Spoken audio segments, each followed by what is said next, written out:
Well, a very good morning and welcome back to the Pap Laszlo Arena in Budapest. It's day 6 of the World Judo Championships. 2 weight categories to bring to you today. It's the under 78 kilo category for women and the under 100 kilo category for men. We'll start by taking a look at the top 4 seeds in the under 78 kilo category. The number 1 seed is the current world champion from France, Madeleine Malonga, looking to defend the title that she won in 2019 in Tokyo. The number 2 seed is Anna Maria Wagner of Germany. The number 3 seed is Umeki Mami of Japan. And the number 4 seed is Husha Steenhuis of the Netherlands. We'll take a quick look at some of their records, maybe a couple of the matchups. And as far as Madeleine Malonga is concerned, as I said earlier, the current world champion on very, very good form. But there are a couple of things in the background when you start looking into it that may give you some cause for concern. The head-to-head, for example, with Umeki Mami, she's 1-4. With Husha Steenhuis, she's 1-3. And it's only when you get to Anna Maria Wagner, the number 2 seed, where she actually has a lead. She leads that particular series 2-1. So it's not all rosy for Madeleine Malonga. There are a few people looking to challenge her and have better records against her. Umeki Mami, she was world champion in 2015, and then in 2017 here in this very arena, she picked up a silver medal. Husha Steenhuis, well, she's been out with an injury for a while, some time ago, but still up there, and as I said, the number 4 seed. And as far as athletes outside of that group, outside of the top 4 are concerned, I'd look possibly at Beata Pakut of Poland, possibly Bernadette Graf of Austria, especially given that the Austrians had a really good day with Michaela Polaris winning a medal yesterday. There may be some good feeling around the camp. And then double world champion from Brazil, Mayra Aguiar. She is also in the mix. Okay, that is the under 78 kilo category. Let's take a look at the top 4 seeds for the men in the under 100 kilo category. And the number 1 seed is Varlam Lipitiliani of Georgia. The number 2 seed is Michael Corral of the Netherlands. The number 3 seed is the current world champion Jorge Fonseca of Portugal, and the number 4 seed is Shadi El Nahas of Canada. Varlam Lipitiliani, well, so often that the nearly man, a bag full of medals at world championship level, Olympic level, however, hasn't hit the top spot yet, and this is going to be a difficult day for him because the draw is not kind. He does have a bye in the first round, but his opening contest is likely to be against Simeon Katarina of the Netherlands. And although they've only gone head-to-head once, which was back in The Hague in 2018, and Varlam Lipitiliani won that, it's a few years ago, and Simeon Katarina is a strong and fast improving athlete, so a potential banana skin for Varlam Lipitiliani to try and navigate around. He's got a better record against Michael Corral, Simeon Katarina's teammate. He's 3-2. However, he's lost the last 2 against Corral, so maybe things catching up a little bit with him. He is 0-3 against Jorge Fonseca, quite clearly a fighter that, well, what's clear is his record is not good. We can't say whether he doesn't like fighting him or not. That's something that only Varlam could tell us. But clearly the record does not look that good for him. 0-3 against the current world champion, Jorge Fonseca. And against the number 4 seed, well, he hasn't come up against Shadi El Nahas yet. Nice, attractive fighter, Shadi El Nahas. I like watching him, but I just have the feeling that that's the kind of fighter that Varlam Lipitiliani also enjoys going up against. Okay, as far as Michael Corral is concerned and his record, 1-2 against George Fonseca. They last fought in the 2018 Osaka Grand Slam, where Corral lost that particular contest. He too has not fought Shadi El Nahas as yet, and he has a really, really good draw here. I think anyway, because he's got winning records against everyone who's in his quarter. Menashkin of Estonia, Buzakarini of Brazil. He hasn't fought Alexander Idir yet, but I think that that's a fighter that would suit his particular style. He's 1-1 against Karl Richard Frey of Germany, and he's 2-0, so good records. He's 2-0 against Mikita Zvirid of Belarus. All of those fighters are in and around his area of the draw, so it looks good for Michael Corral. For George Fonseca, the 2019 world champion, the current world champion, he has fought Shadi El Nahas, and he leads that series 2-1. But the problem for George Fonseca will be Arman Adamian of the RJF, against whom he has an 0-3 record. That clearly is someone whose style does not suit him. Shadi El Nahas, 0-4 against Arman Adamian. I think, you know, the RJF athlete is the one who's going to cause some problems there. Very, very strong, very, very explosive, and he's got good records against everyone. People to look out for in the under 100 kilo category. Ilya Sulamanidze of Georgia, the home favorite, Seryenix Miklos of Hungary, Elmar Gazimov of Azerbaijan, and possibly thrown into the mix there, Ida Kentaro of Japan. Can't really leave the Japanese out, can you? Right, we've got the three tatami for you to choose from. Click on one, you'll get number one. It is Loretta Cusack-Doyle on mat number one. On mat number two, we've got Neil Adams. And then down on mat number three, it is Dennis van der Geest. Day 6 coming up. 100 kilos, under 78 kilos. Sit back and enjoy the action.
Well, good morning and welcome to day 6 of the World Judo Championships in Budapest.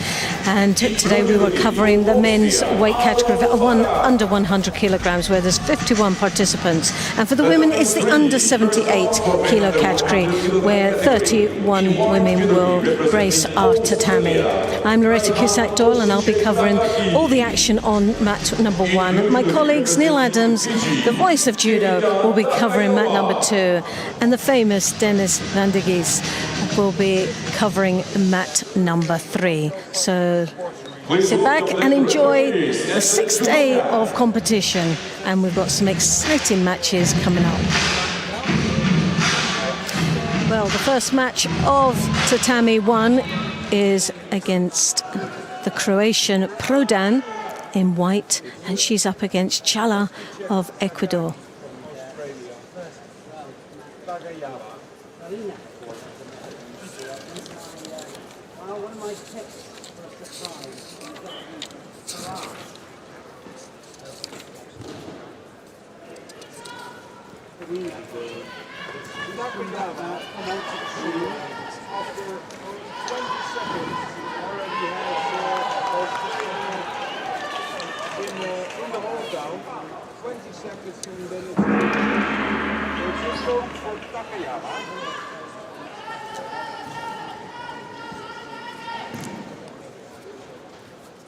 Well, Cella already picks up her first judo, not the greatest of starts, puts a slight pressure on herself.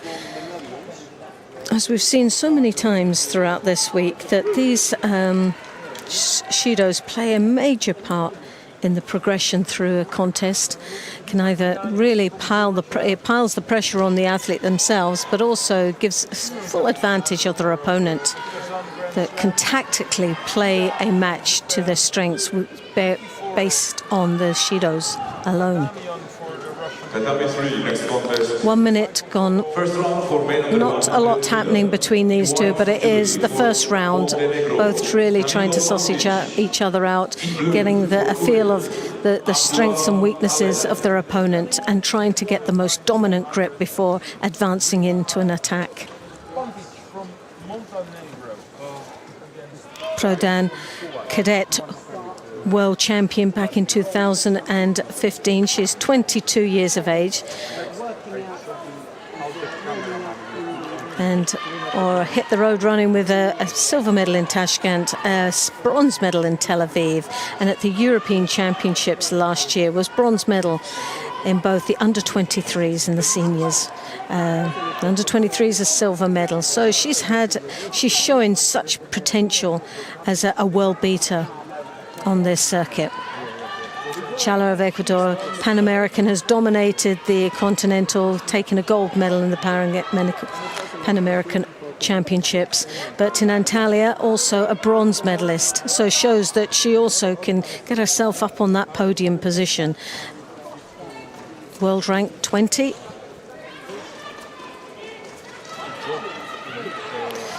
An attempt of what looked to be a Harai Makakomi.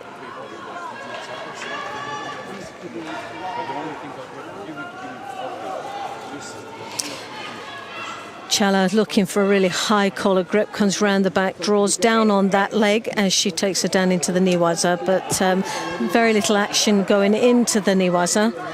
So it gives you the sense of feeling that she's maybe not as strong in the niwaza as she is in the tachiwaza. A very strong gripping style from Chala, but Prodan coming over with a more dominant grip on the high collar, counters her opponent and scores Ippon. So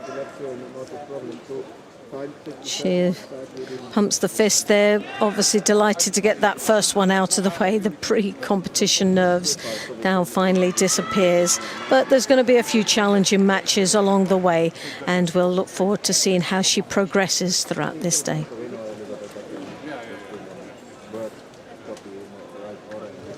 There's some of the highlights, that nice counter, and it all stemmed from that high collar grip, that she had some lovely control and anticipated Chala's first attack. She came across, it wasn't a strong attack, very soft indeed, left all her weight on a supporting leg, which meant that it was quite easy to counter.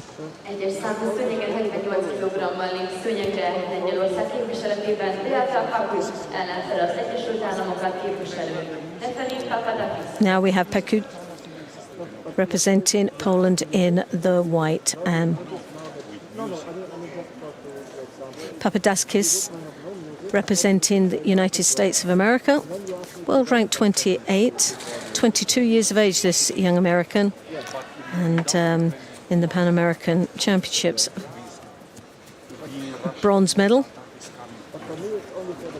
Has medaled in the world in 2019. We've just missed out on a medal in Tashkent, and also in Montreal and Antalya. But this is someone who's knocking on the door to get on that podium position in the World Tour, so definitely has potential from the States to be a prominent figure within the American team at world level. waiting like this, and then the attacker bam. Comes round the back, very strong controlling grip there. Decides to change though to the front grip on the lapel. Sleeve lapel, very traditional, but up against a blocking left arm that comes in under the arm there on the lapel from Pakut. This is very sensitive because I don't know. This is the problem. Because if I have good emotion, then I will stay longer. If it's not good emotion, then I say I might just do a draw because I have nothing to show. And then I prepare in advance my camera because I will look at this. Well, it's a Shido apiece, and we're 2.5 minutes remaining in this contest. Coach is getting a little bit overexcitable there, as we know with the rules, they're not allowed to give any instruction while contesting is at play. Only within the mate. The American looking quite strong out there. She blocks the attempt of what looked to be a Sienagi. 2 false attacks there, not looking good. And she's got to be careful, and she'll pick up a Shido. And there you have it, the second Shido. So you would like to give me the command when to do the draw? No, I will tell you when to do the draw because I will clap on each No, that's why I'm asking. So I don't do the draw until you tell me. Tatami 3, next contest. First round for men under 1. Well, the American under a bit of pressure now as she trails with the 2 Shidos. One more would result in the hand sokumagi. She's coming in for the Koso to the Ouchigari. She turns against a very strong defensive grip there. You see them like this?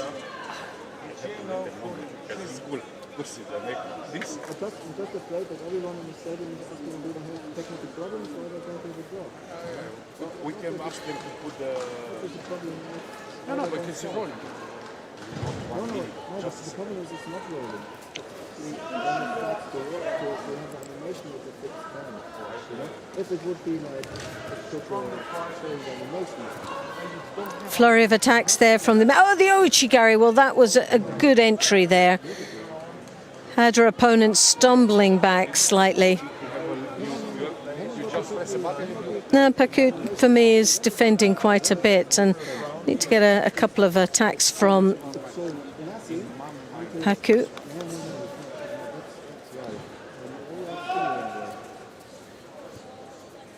Those and I already saw him many times at the Grand Slams, Grand Prix, never medals.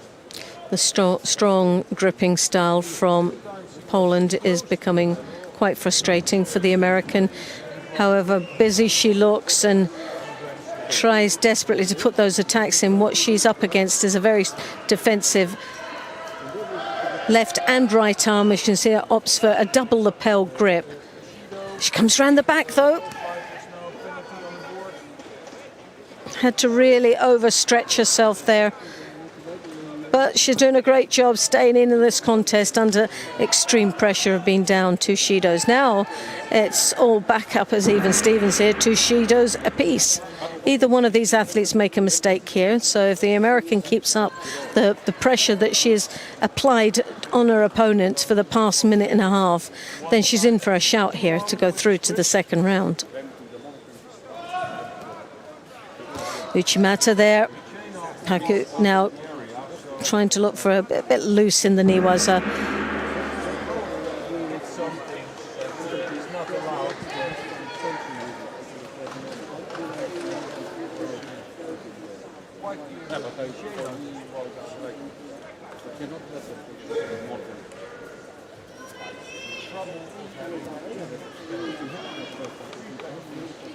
Ouchigari, now she was failing to break the balance, and that, whoa, what a rotation. And Uchimata into a Makikomi style and scoring Ippon. Beautifully executed, and the American just really walked straight onto that. Okay, I will think about this. So Pakut goes through for Poland to the next round.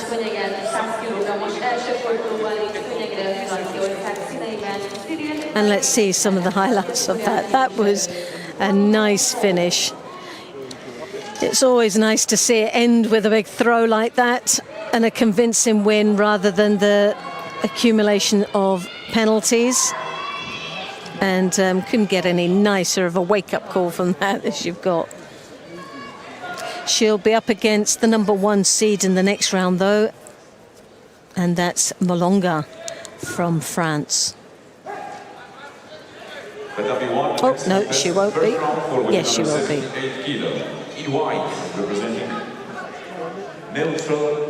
Prodan up against Malonga next round.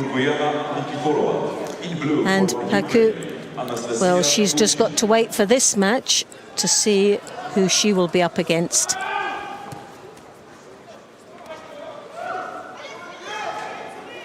Nikiforova from the RJF in the white. Turchin representing the Ukraine in the blue.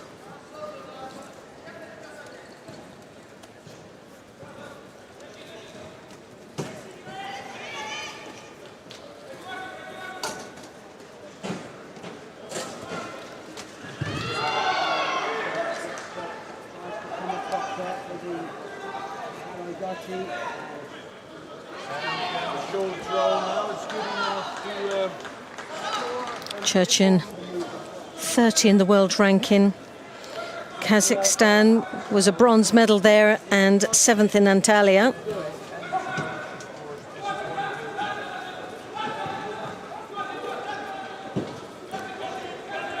Nikiforova was a bronze medalist in Antalya in 2018 and also 5th in the Under-23 European Championships 2017. Still to make a mark on this World Tour within the past couple of years, but there's been a lot going on for these athletes. It's not always been an easy journey to participate on the world circuit. Both looking very strong. Nikiforova with a Shido already.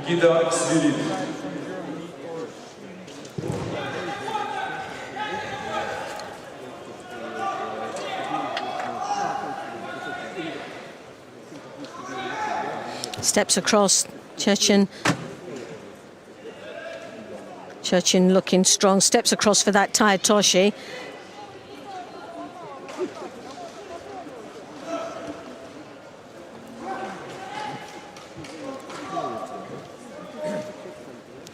Now Turchin with a big strong grip round the back. Not from this angle whether she manages to get the belt back hooks in for the Uchimata. Nikiforova stepping across for the Tai Toshi again.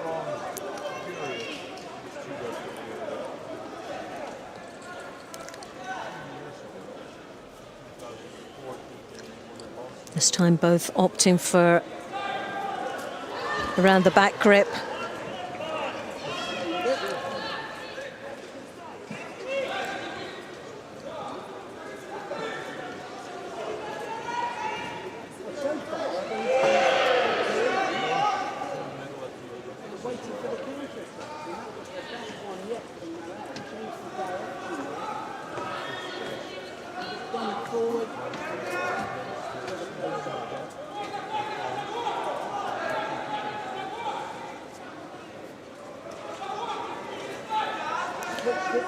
Turchin there defends nicely against the Tai Toshi, but when I say defending, needs to start stepping it up into the next level and putting a couple of attacks in. And too long of a waiting game out there. Kosota steps off, but with the upper body control, Turchin manages to counter her opponent, switching, sidestepping the attack, changing direction and following through for Ippon. She'll be up against Pakut from Poland in that next round.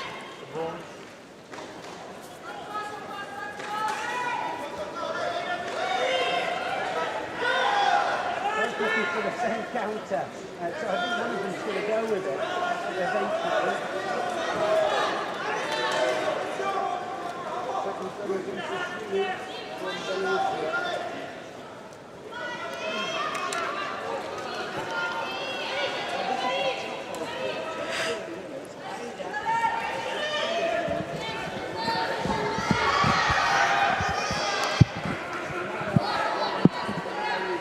1, next contest, first round for women under 78 kilo. In white, judo gi. For the Netherlands, Kusje Steenhuis. In blue judo gi. For Algeria, Kautar Oualal.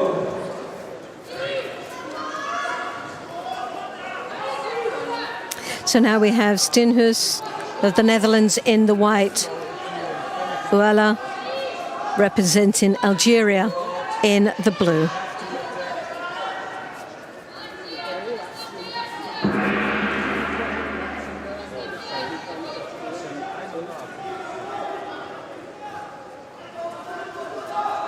Golden score a kettes számú szőnyegen.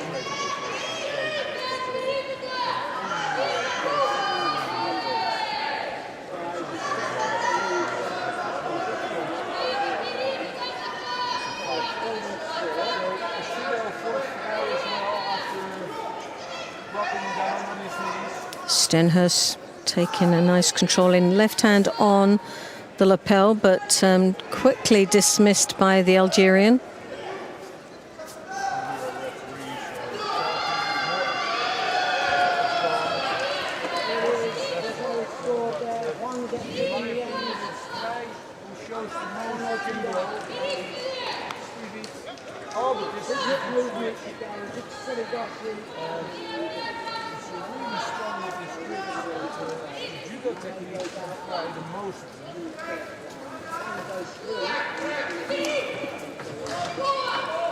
Well, it's a battle of the Kumikata at the moment. Steenhuis playing a waiting game. Not happy until she's got the desired grip. That looks to be the lapel and the sleeve. Controls nicely.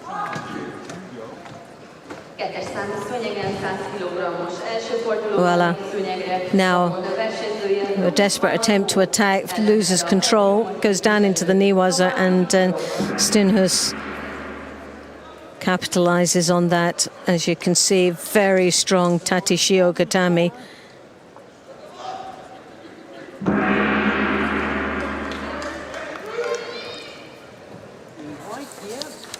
And Steenhuis goes through into the second round.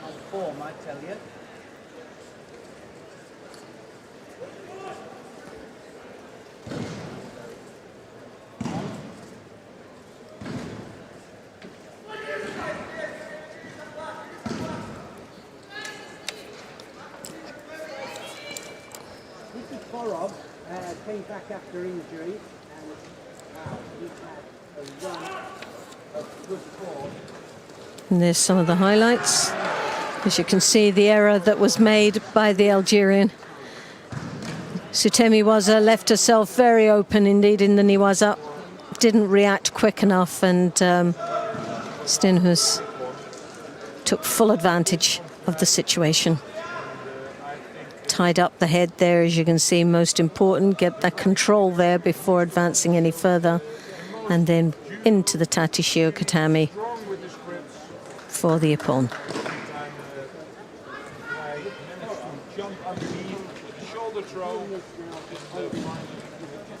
Tatami 1. Next contest, first round for women under 78 kilo. In white, judo gi, representing Democratic Republic of Congo, Marie Ganser.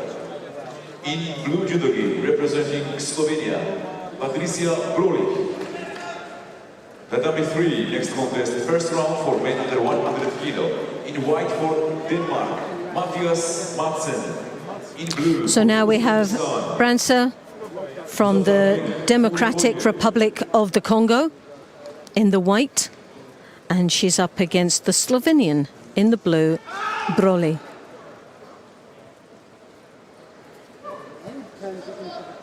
Broly in Tbilisi was 7th place and also a 5th in Tel Aviv, world ranked 45. Branca African Championships was a gold medalist.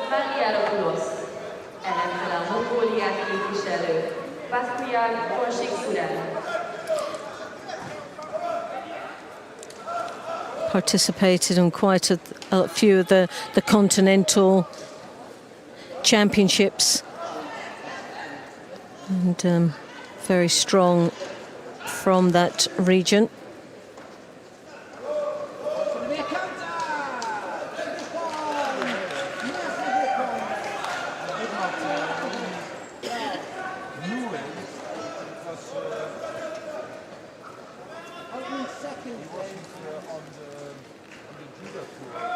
Broly looking to come very deep on the back. The Kosota stumbling her opponent back and stepping across, trying there to get a combination going. Needed to correct her balance a little bit better as she stepped across what looked to be either a Tayatoshi or a Hare. Ended up with a bronze medal.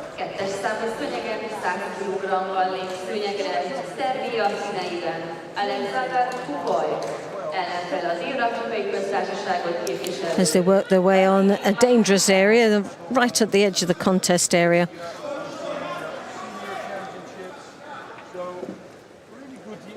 Slovenian playing to her strengths in that area, but there, Branca, a couple of Sianagi attempts. No, two of them were strong and strong enough to give Broly a Shiro now for passivity.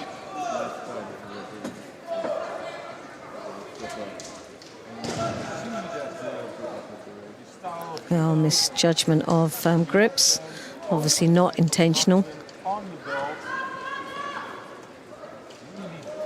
Broly comes up again, high collar grip, draws down on the head of her opponent, then deep onto the belt and steps across for that very low Tayatoshi. Now working her way into Niwaza. Referee obviously felt from that angle that there was going to be very little opportunity for her in the Niwaza.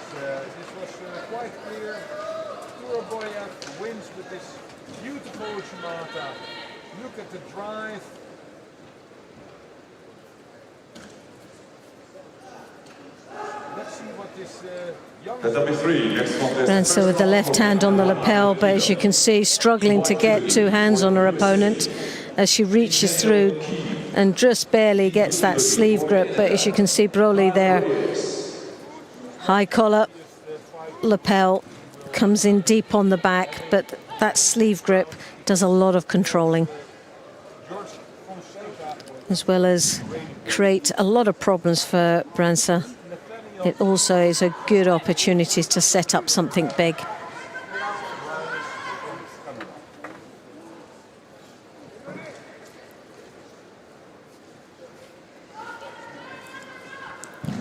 Branca there on the lapel first this time, but as you can see, just one hand on. Desperately seeking the second hand. Brolin working off that sleeve nicely and the lapel.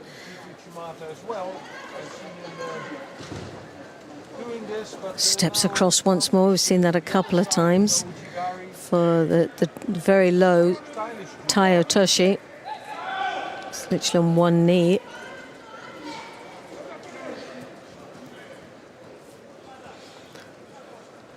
Couple of exchanges there, drawing her opponent into Niwaza. One Wazari on the board. 15 seconds to go. Now, Branca has struggled quite a bit with the grips, especially the control her opponent has on her right sleeve. She desperately comes round the back, but this time leaves herself even more open in the Niwaza, creating now a good chance. But obviously that exchange, the lapel looked to be just above the chin rather than on it, under it.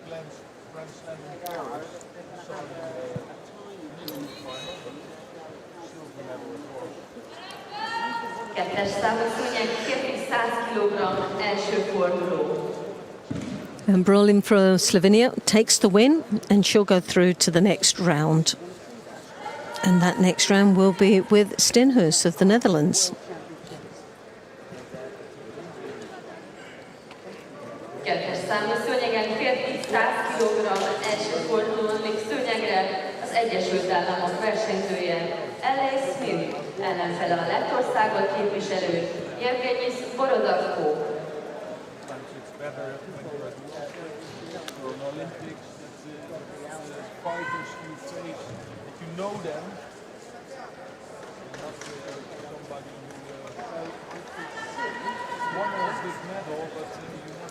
Now the next match coming up, and this is the third match of Pool B. Ontamashi of Cuba. Yevgenyis Borodavko. Please go immediately on Tatami And representing Israel in the blue, Lanier.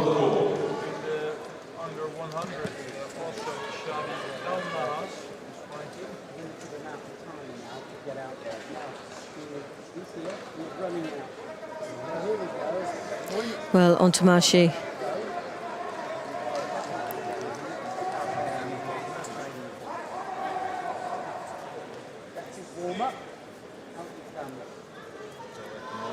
from Cuba is, well, 9th in the world ranking. Very strong, one of the more mature athletes in this weight category. In Budapest 2017 was a bronze medalist.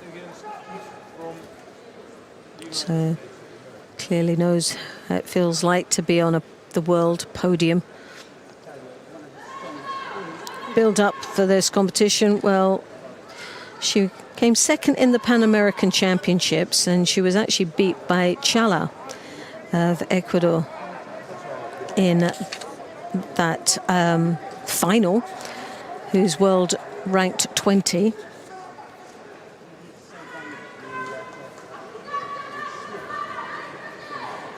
Now, Lanier, world ranked 31, a strong athlete coming through, only 21 years of age, so 12 years junior to her opponent right now.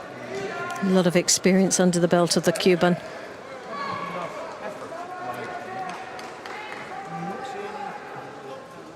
So both picking up a Shido at the moment. So a Shido apiece, Ontamashi with a Wazari, so she does take a lead. But what a change of direction. And Ojigari, beautifully executed, now brings this back into play.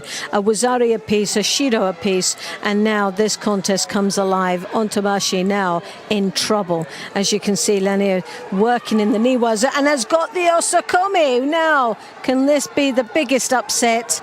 Well, we say biggest upset, but when you look at the track record of this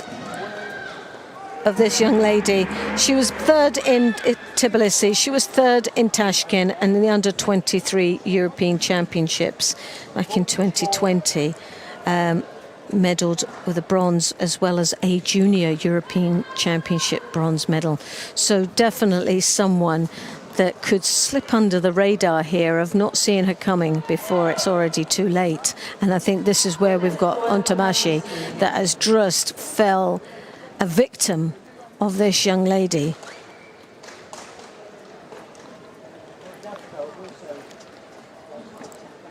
What a great change of direction. Ontamashi tried to come round the back for the first initiation of an attack, but that control and change, switching it to the Ouchigari from a forward attack, beautifully done, scores the Wazari, and then the transition into Niwaza was superb.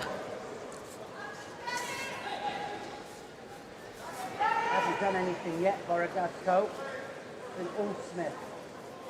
And yet Smith has the Shido up there. It's going to be Shido now. Now we have Bernadette Graf representing Austria. Have to up the work rate.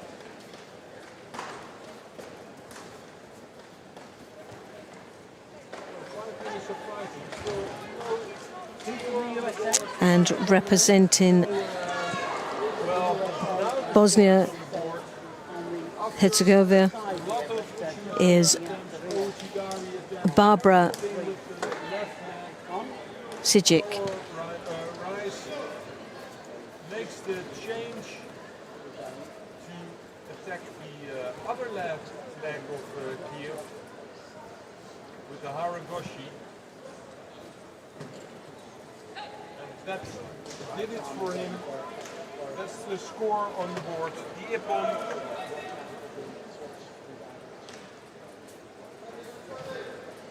Oh, Bernadette Graf taking the lead with the Wazari. Tatami 3. Next contest, the first round for men under 100 kilo category. In white judo, representing Georgia, Ilya Sulamamidze. In blue judo, representing Turkey, Mert Shishmanlar.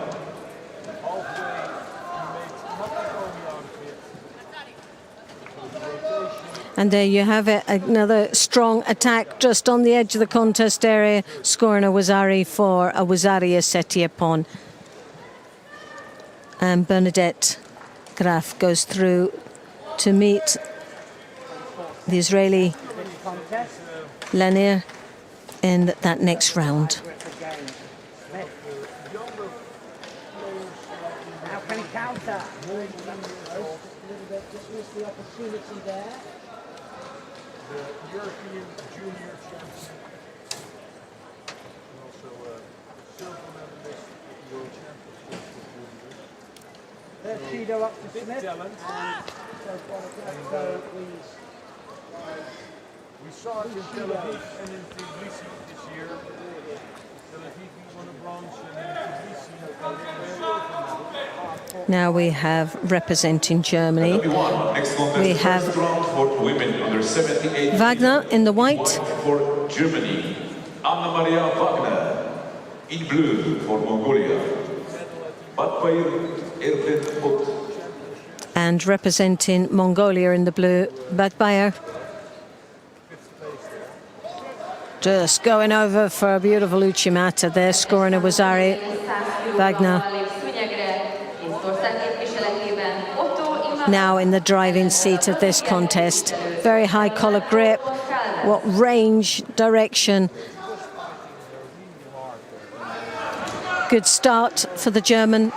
Once more, that high collar grip, elbow tucked in nicely, bracing down and piling the pressure on her opponent. Again, the Uchimata for a Wazari Aseti Ippon. Beautifully done, no problem with that round. And she goes through effortlessly into the next round, where she'll be up against the winner of the next match coming up very shortly. You can see after 1 minute we recorded that many events. So 2 penalties on the board, but also 2 Wazaris and a penalty for the third. So a lot of things happening. Maybe it's not Háromszám a szőnyegek férfi 100 kg első fordulóján szőnyegre az IGF színeiben. Adnan Kantani ellenfele a Magyarországot képviselő. Well, definitely an excellent performance there. What a strong Uchimata that is. Good strong gripping style as well. Definitely one to keep an eye on.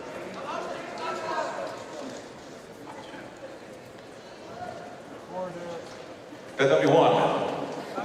Next contest, first round for women under 78 kilos. Shemleva now representing RJF. RJF.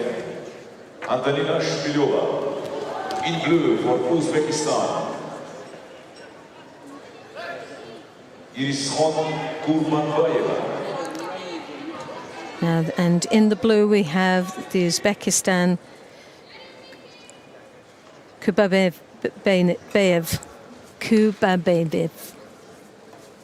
Bit of a tongue twister on that one.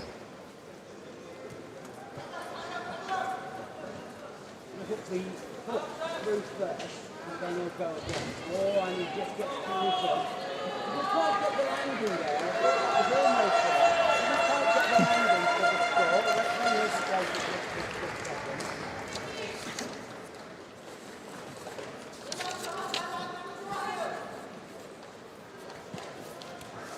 Gungan, he fights for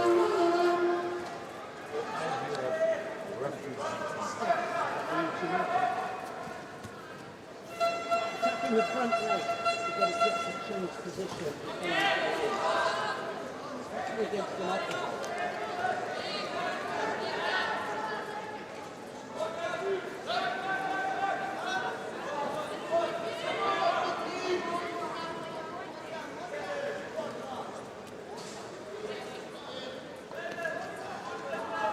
Oshinleva there with the Judo Tatami, scoring the ippon.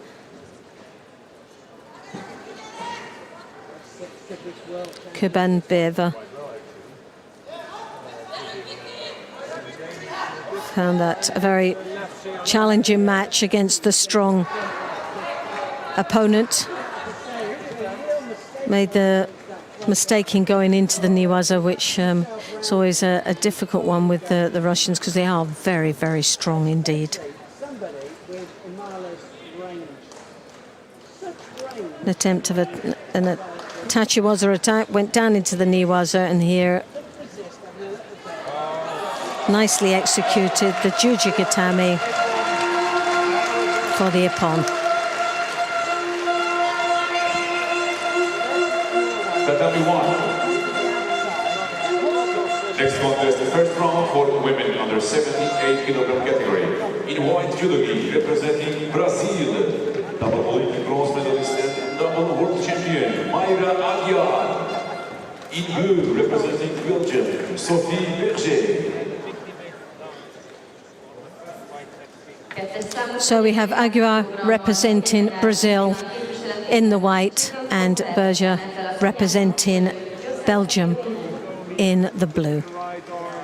No, Belgium's did extremely well yesterday, will be on a high, taking a gold medal in the under 90 kilos with Cass.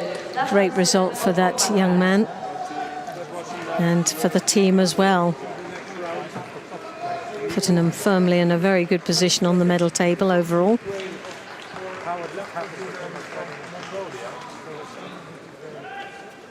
Aguiar, one of the stronger, more experienced athletes in this field.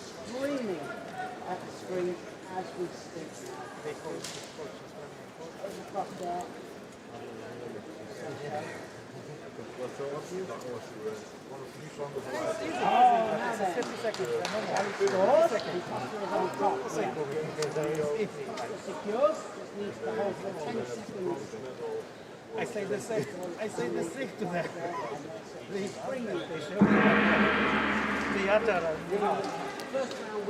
Well, coming into the third minute now. Just under 3 minutes to go. Only one Shido on the board right now. Brazilian number 12 on the world ranking, 29 years of age.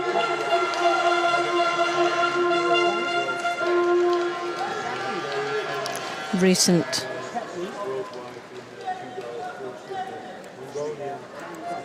kettes számú szőnyegen 100 kg első fordulóján lép szőnyegre. Fehér judo ruhában, magyar színekben. Vég Zsombor. Latest results here in Düsseldorf, where she was silver medalist last year in the Grand Slam World Championships in 2019. Took the bronze medal. She'll be wanting to go just that one better this time, get in that final. And but always has fond memories of Budapest, where she won a gold medal in 2019 in the Grand Prix there. Obviously a very lucky, memorable place for her. Will that luck continue here in this World Championships?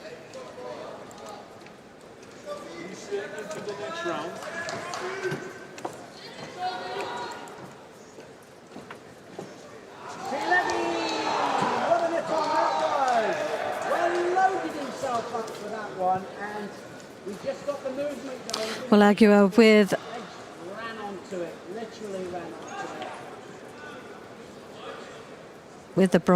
the Shido, well, it's not Shido, with the Wazari on the board. One Shido goes to Belgium, and it looks like she's running away in this contest with it. Looks quite comfortable out there. has controlled this match throughout. Tatami 3, second round for men under 100 kilo. Sophie Berger, 42 on the world ranking, really has her work cut out to try and come back now within this last minute. Cross grip comes round the back.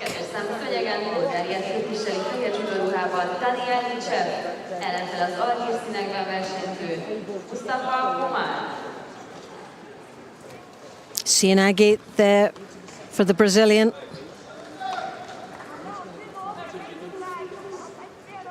Maintaining the control throughout this contest.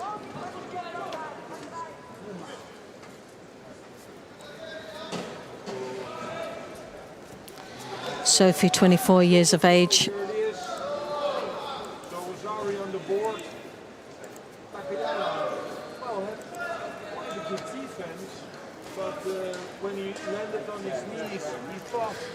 Bronze medal in the under-23 European Championships in 2019, and quite a few European Open medals to her name.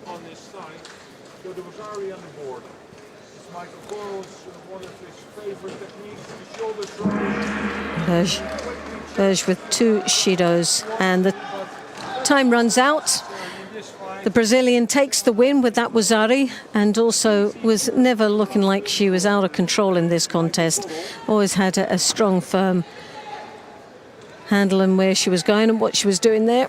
That experienced athlete was what gave her the result through here to the next round.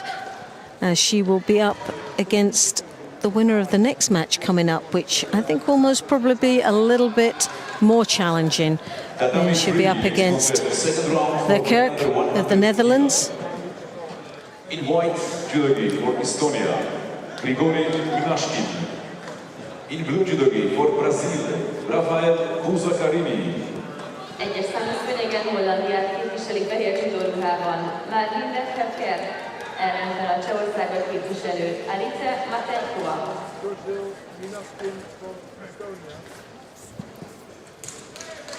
So Verkerk and Machecheva.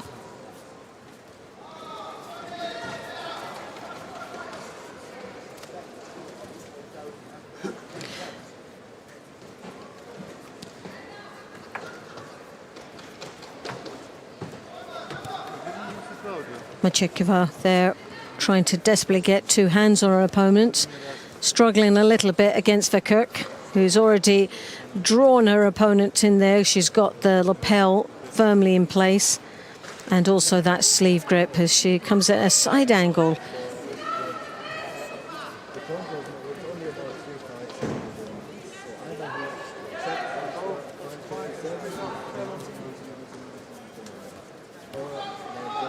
Machekova really is struggling. Neither one of them, though, have actually put an attack in as yet. So although Verkerk looks very, very strong in her grip, but didn't see much action coming from her other than being quite defensive, really. So Verkerk has got away without picking up a shido, but now it's about time we see some action from her other than the strong gripping style that she's obviously got over her opponent.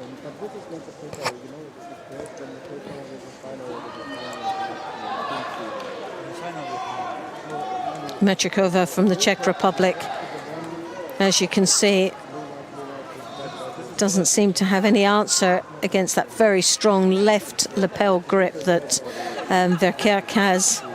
Struggling quite a bit there. She's only managing most of the time to get 1 hand on her opponent. And Verkerk coming in for a Cianagi.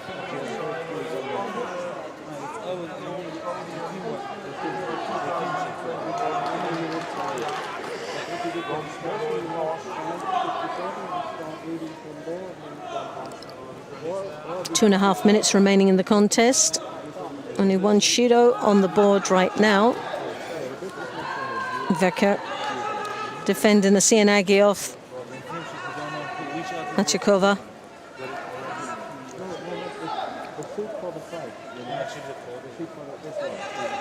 Now Verkerk coming in with the Sangaku, ties up the legs quite nicely there. Make sure they're in firm position before she starts making the next maneuver. Working from the back leg, is now working to rotate her opponent over.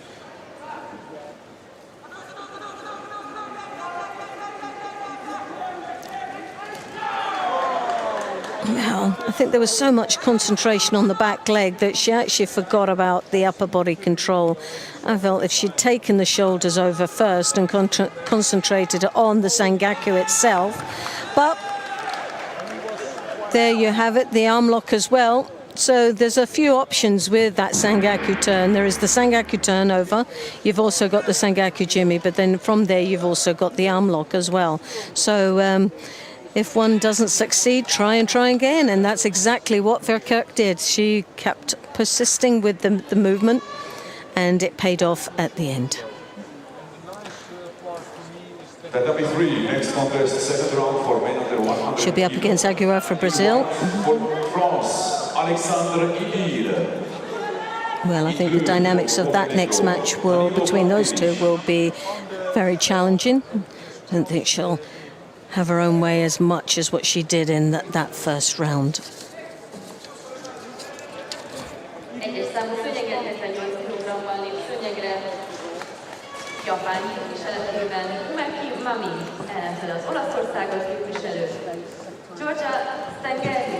So now we have Yumeki just gracing our tatami there from representing Japan. And we have Strangelin representing Italy in the blue. In judo game for the Netherlands, Simeon Katarina. It's just there. Okay, so I can go there. Okay. Yes, the same. So Yumeki, 26 years of age.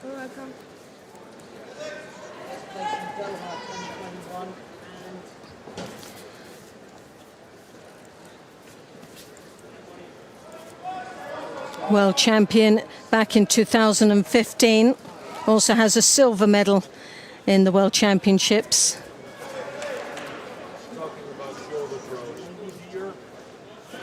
Which was in 2017. So it seems to be a gap in between. Will she become a gold medalist again, or repeat some of the results that she's already got? But this is somebody that's won the Worlds, the Masters, and many international medals in the World Tour and Grand Slams. Very strong opponent and a strong contender for a gold medal here today at this World Championships. Her biggest challenge, I think, really looking at the lineup, will be possibly Wagner in the bottom half of this draw, but also in the top half, the #1 seed, Molonga, that she will have to contend with.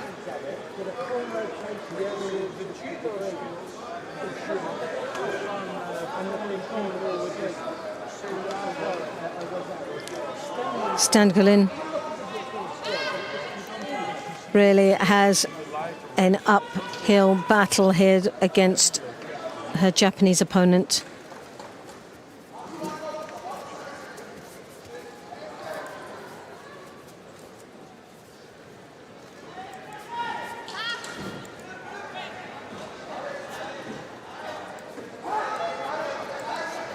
The Italian 55th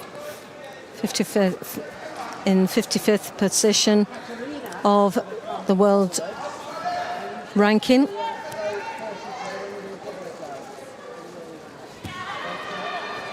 Nice Makikomi there. Following through into the Osakomi. It's not looking like the Italian is going to get out of this. Very tightly positioned now.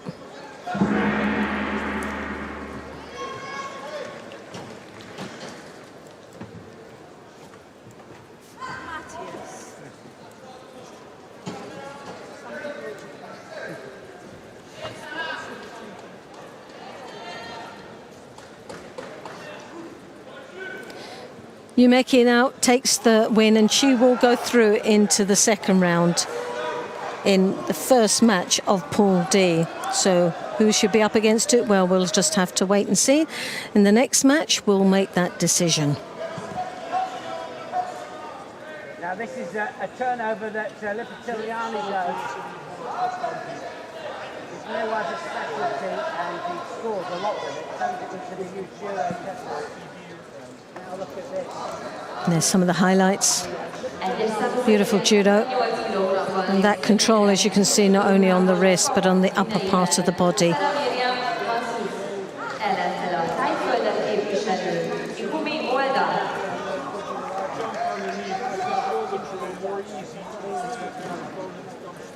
So we have Mazus representing Gabon in the white. Oida representing Thailand in the blue.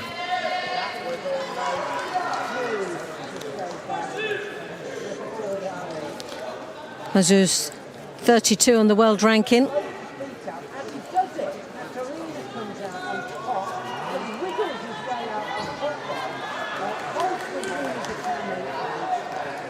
Overshadowing our opponent there, as you can see on our screen, 34 years of age.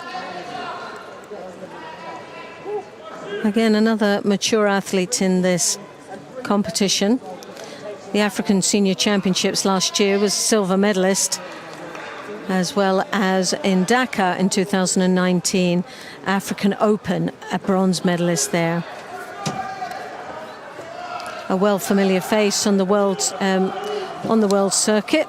Also in the Continental Championships, is around the medals most of the time from her continent. Well, she's overpowering this athlete from Thailand. Oida. She works off the sleeves. Bit of a powerhouse there. Got some nice moves there from the Ouchigari. If she could get past the defences, she could most probably be quite dangerous if she worked off the feet.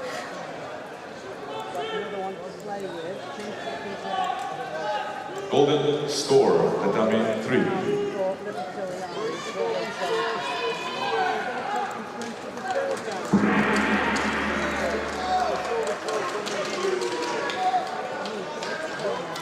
Oida, 28 years of age. 2.5 minutes remaining. One Shido already on the board for Oida.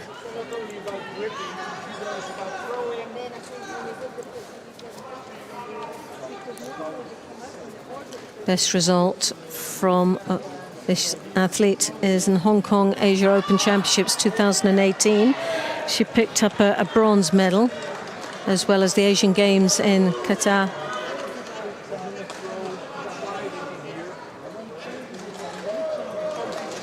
A bronze medal. So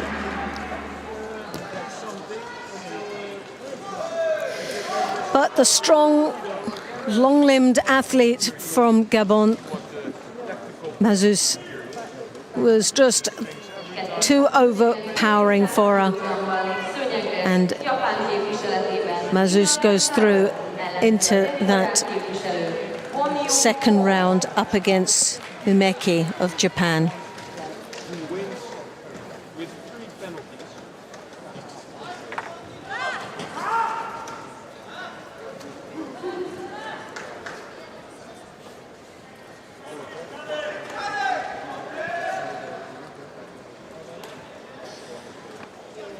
Tatami 3, next contest.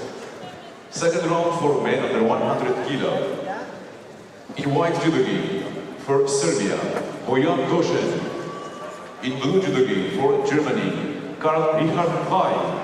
Egyes számú szönyeget 78 kg-ban Németországot képviseli. Luis Malzahn. So now we have Malzahn representing Germany in the white, Cantero representing Argentina in the blue.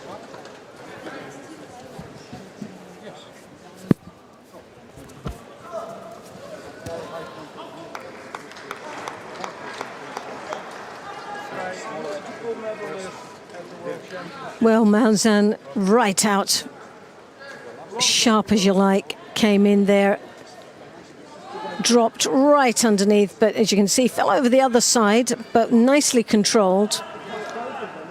Whether it was controlled enough for the care system is another thing, but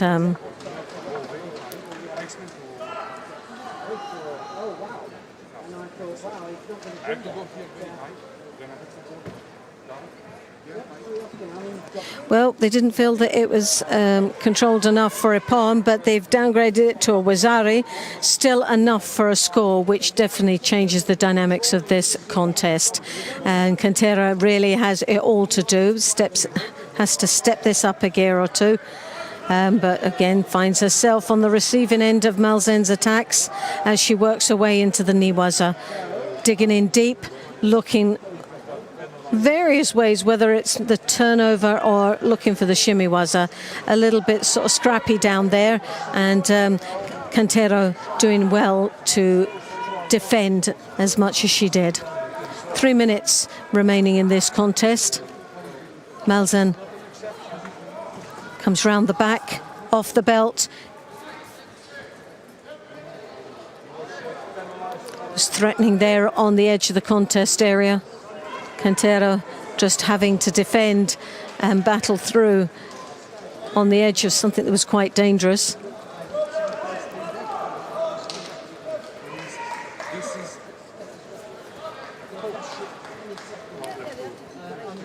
Sianagi once more from Malzen. This time wasn't as deep as the last time we saw it.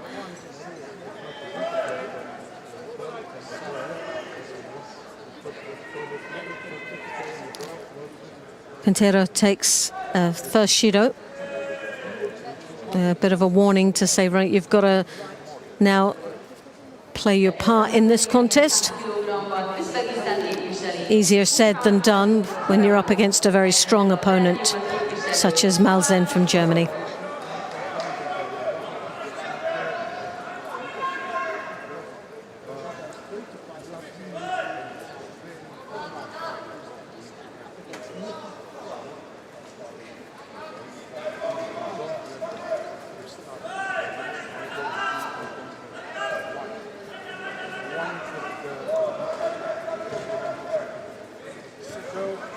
Osotogari then for Cantera. That was the first time he saw a really strong attack from her, but the Sianagi followed through there again.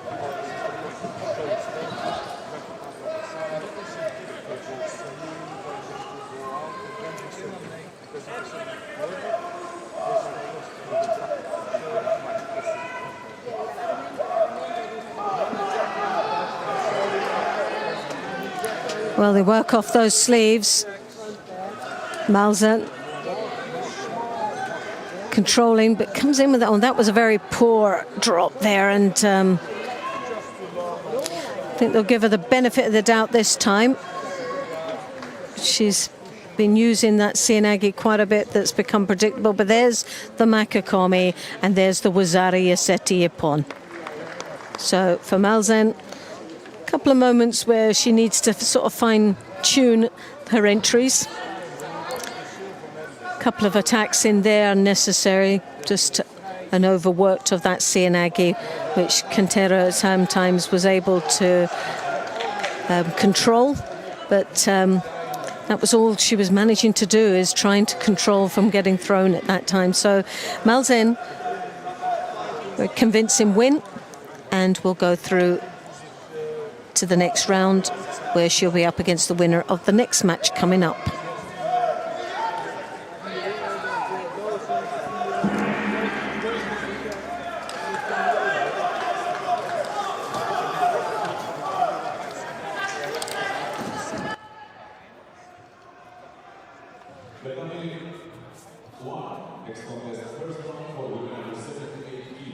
White for Montenegro,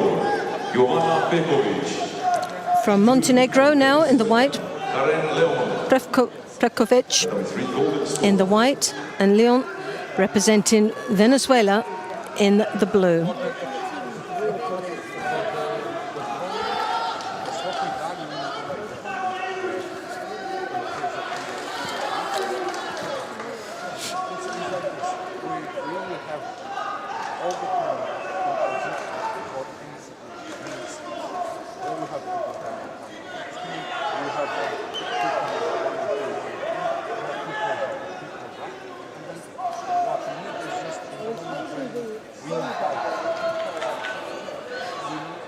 Leon countering her opponent there. Wazari on the board for the Venezuelan. Prekovic really now has to do some work. She came in, it was a very soft attack and was punished for that attack there. Really has to make sure that she breaks the balance of her opponents before entering. An error that was capitalized on by the Venezuelan, who again comes in for the Osato Makakomi. For a Wazari Asetiapon. Now that was a very convincing win, very strong performance, and Malzen will have a work cut out for her in that second round match.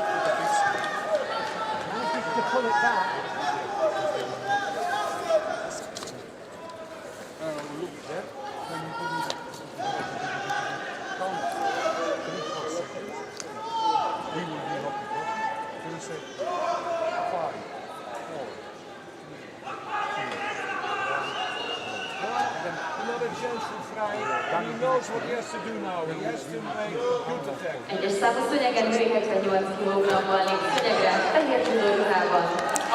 So coming up now. Coming up now is the next match, which is against the #1 seed. Molonga, representing France, the world champion, and she's up against Prodan of Croatia. Now we know that Croatia have had a great world championships. They had Barbara Macic that took the gold medal yesterday, and that will have put the whole country on an absolute high. Second round for men under 100 kilogram category. In white judo. But as we know, this is a tough match. Molonga, very impressive track record.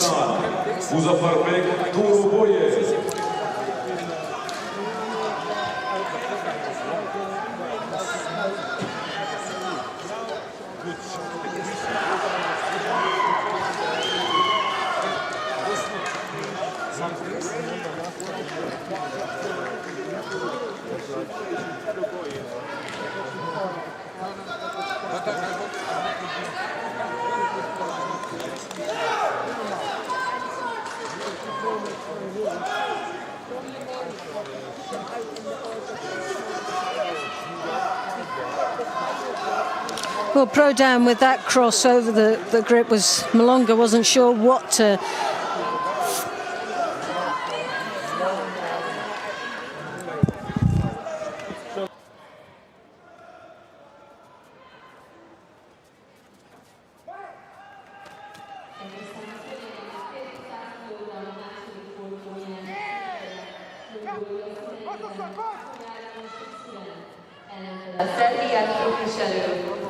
Well, that puts Molonga comfortably in the lead there, but Prodan not giving up yet.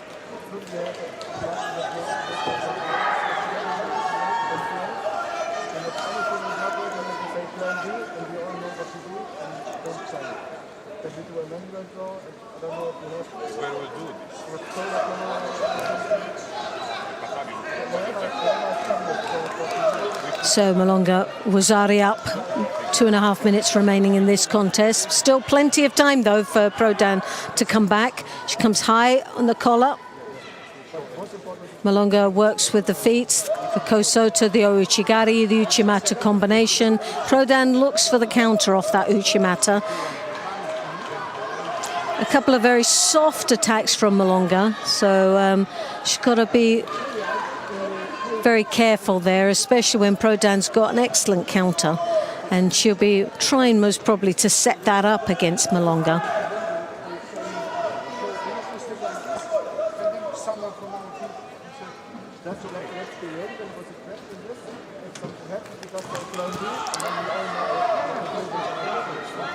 Harai Makakomi really needed to get a bit more lift and control on that sleeve as she rotated. Sadly, just landed flat to the ground and without any leverage at all on that.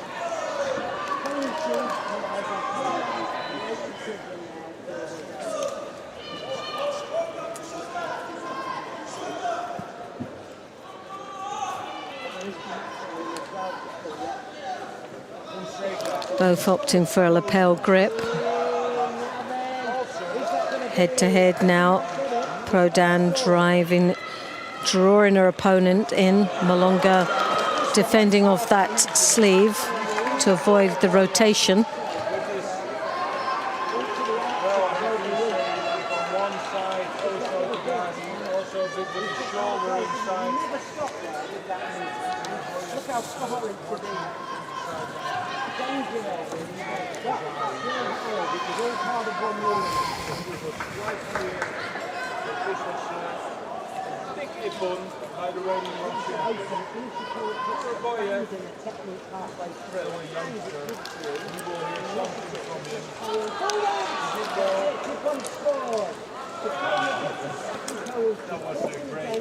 Well, just 1 minute remaining in this contest. Malonga has maintained that lead throughout, but it's not been an easy journey through this contest.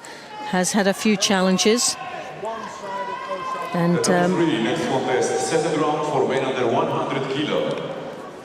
the pressure is always on when they come back up into the Tachiwaza. In blue for Bulgaria, Boris Georgiev.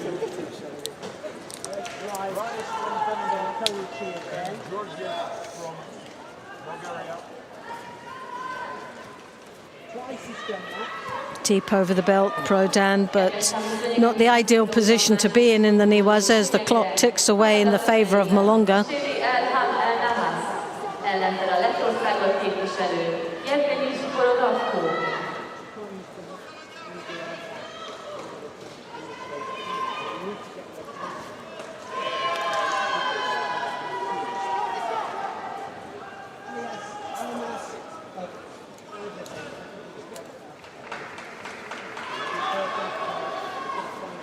Koshiguruma.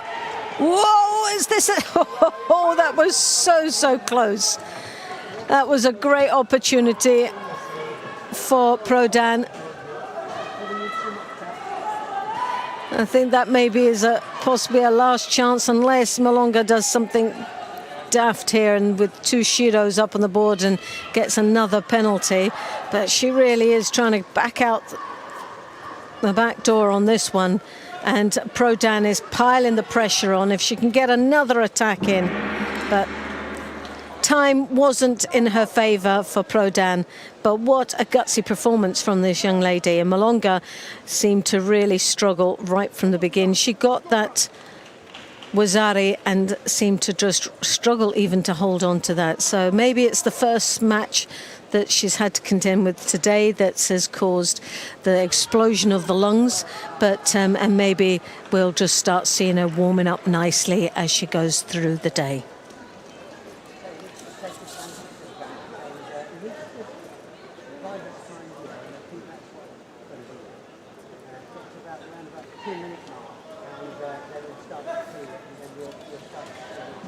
And here's some of the highlights. The Uchimata.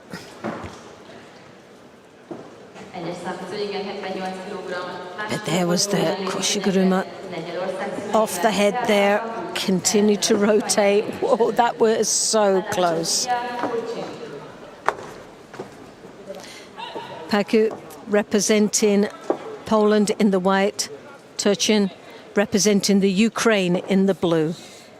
Now the winner of this will meet Malonga in the quarter-final stage.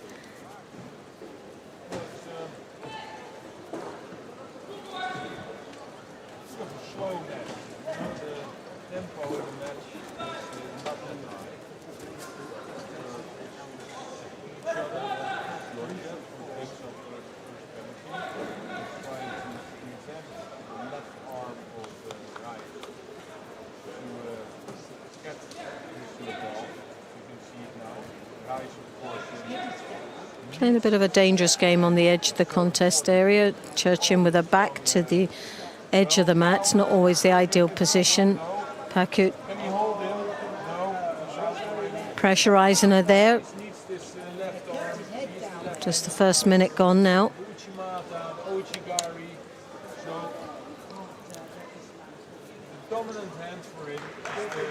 Uchimata attempt there into a Makakomi. and continues the pressure into the niwaza.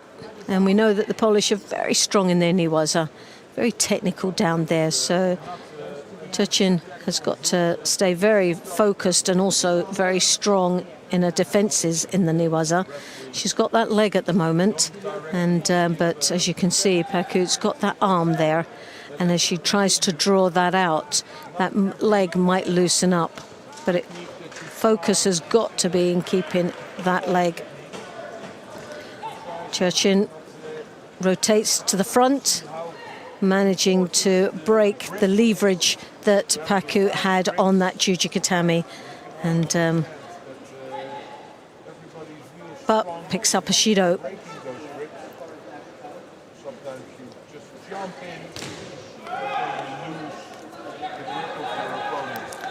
Turchin comes around the back. Uchimata exchange from Paku. Turchin looking for the counter off the Uchimata.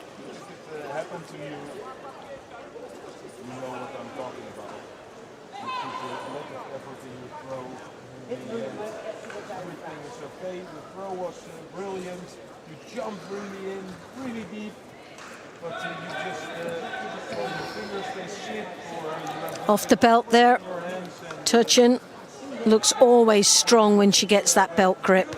Very dangerous position for Paku if she gets on the belt. Uchimata into the Makakomi. Again, gets the lift, gets no rotation, but it's a good attack. 4 minutes of fighting, quite clear that this is a difficult fight for both athletes. Only one penalty on board for the Bulgarian. Golden score, Tatami 3. Off the lapel. Kosota. Turchin looking to break her opponent up, but Paku comes back with a Koichigari into the Sianagi. Turchin now draws back looking for the Niwaza. A nice combination of techniques from Poland. Ukraine now really has to put a couple of very strong attacks in. Last minute.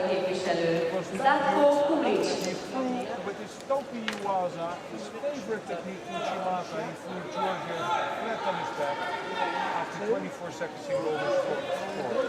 Sometimes you look how easy this Uchimata went, and you really think, why didn't you do this Uchimata in the first 4 minutes?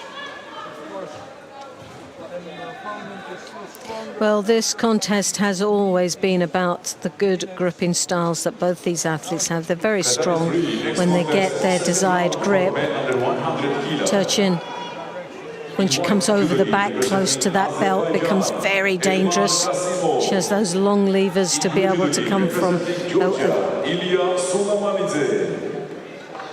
a long distance, but Paku, when she comes in with the Sianagi off that lapel and that sleeve grip, it's not only controlling, but it's versatile for allowed to do the judo that she's creating there. You've got the Uchimata, but she's very predictable with that Uchimata into a Makakomi technique.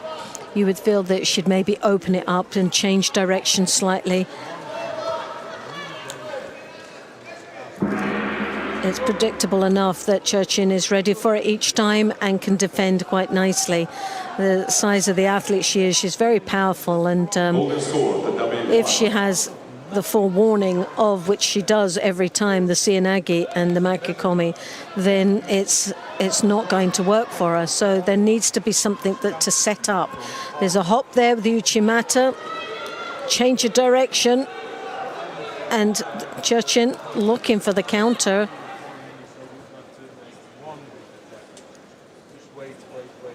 Well, she come round the back, and you could see the leverage onto that shoulder.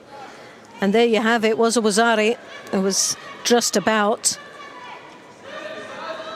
But it was the predictability of Paku. She didn't have the ability to change, and she was just waiting for it all the time.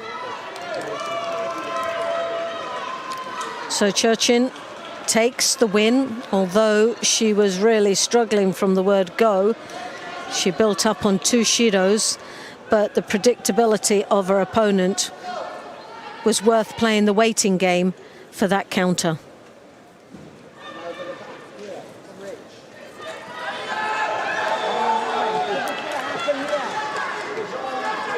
Churchin will be up against Malonga in that quarter-final match.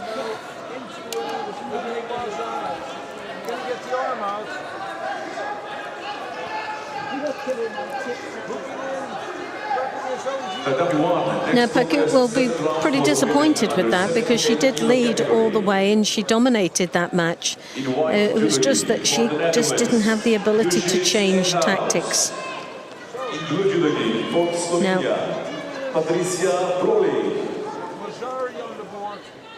Now, we have Stenhuis representing the Netherlands and representing Slovenia, Brolly in the blue.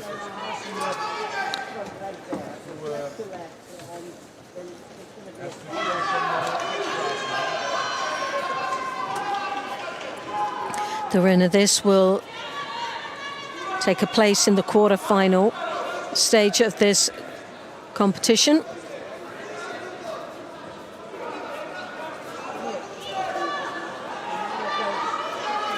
Stenhuis looking for the Ouchi-Uchimata combination.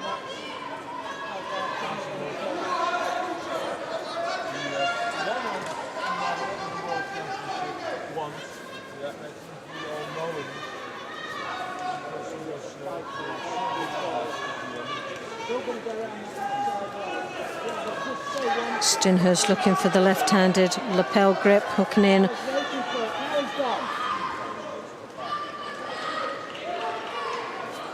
Again, someone that you can predict in her movements, the Uchimata, but she's a bit more forceful in her attacks. And that Uchimata, hopping Uchimata off to the side to the weakest point for the Slovenian, was enough to give her the ippon and a place in the quarter-final stage.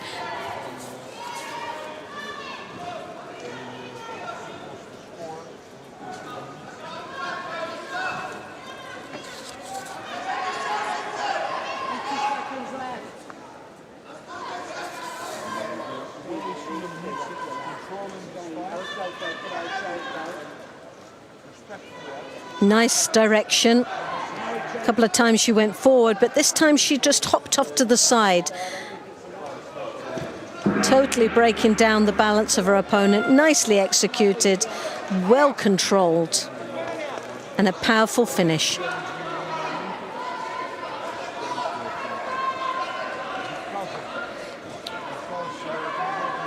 Golden score, Tatami 2.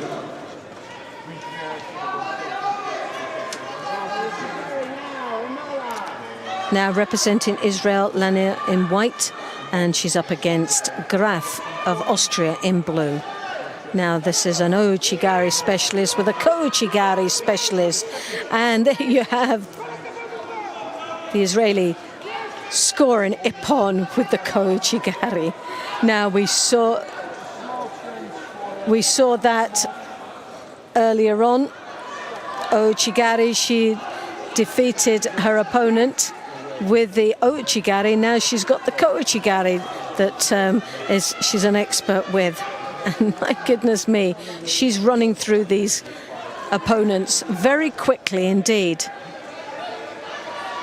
Kouchi, nicely controlled, powered over the top of her opponent, high collar grip, directly through her opponent, not to the side, just straight down on top for the ultimate score ippon. Nicely done. I'm just such a fan of the Ouchis and Kouchigaris, and I'm just such a believer that if you've got good ashiwazas, good transition into the niwaza, you've got the overall package to be a world beater. In blue, Nelson athlete representing RJF,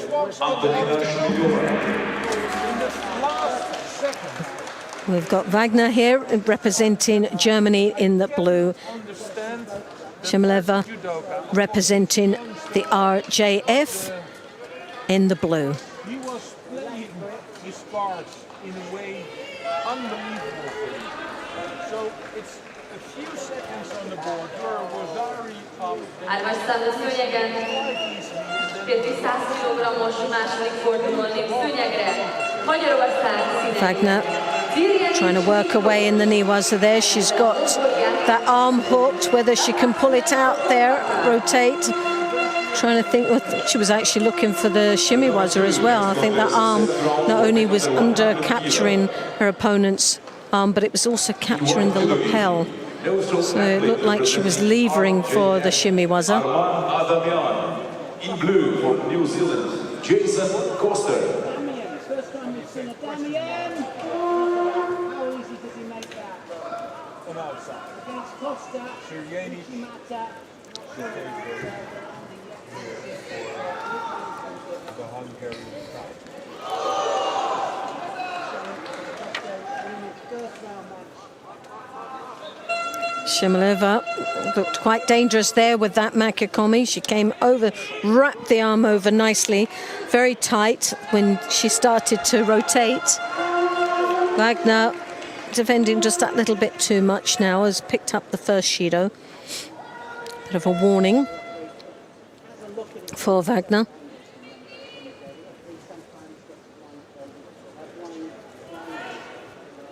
Again, the wrap over, looked for the Makikomi. At one stage, the entry looks so soft, and then with the slight change of direction, wraps it up to become very, very tight of a rotation. And before you know it, you're moving with it. So it is a dangerous move to be on the receiving end, where you think that you most probably are not in any danger whatsoever, any threat of being scored upon. That rotation starts to get tighter.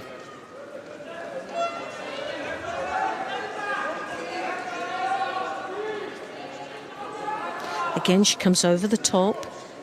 Well, this time, poor judgment, and she'll pick up a Shido for that. Well, she hasn't picked up them. Well, I think they'll give it to her now. Yeah, definitely. It was a poor judgment there, and it's become now, for Wagner, it's become predictable. So we've seen it in a previous match with one of our other athletes, and when you see something so often, you can then prepare yourself within that contest.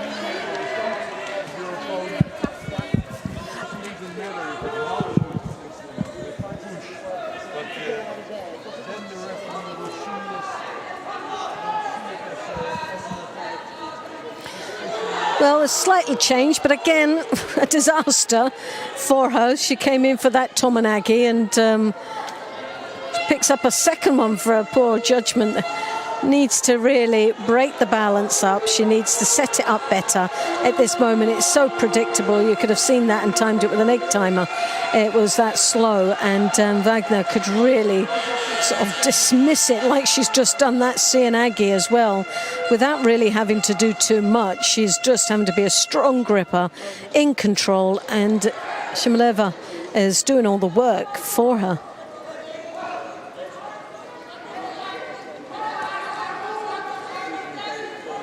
Again, she comes over off the lapel, throws the right hand over the top, and that wrap. But if she can get right over, she can be dangerous. But Wagner has seen it so many times now that she's preparing herself and setting her opponent up. She's now one step in front of her because her opponent's been so predictable. In blue judogi for Bulgaria, Daniel Dichev. But for Wagner, Wagner's got to be careful here. She needs to put in a couple of attacks now. Shimaleva has been pretty busy out there, although has made a couple of errors that's cost her 2 Shidos. She's been very proactive, very energetic, comparing to Wagner that has been much more controlling. And there you have Ochigari.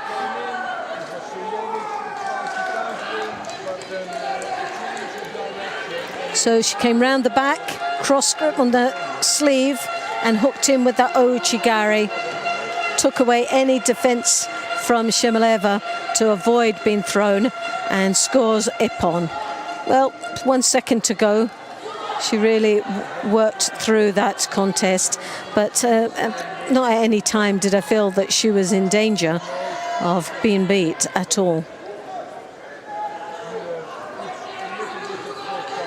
But definitely a lovely ouchigari.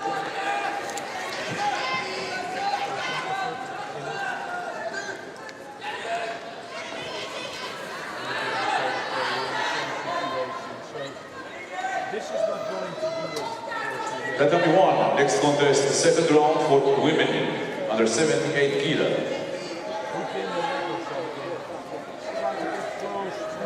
In white for Brazil, Mayra Aguiar. In blue for the Netherlands, Marinde Verker.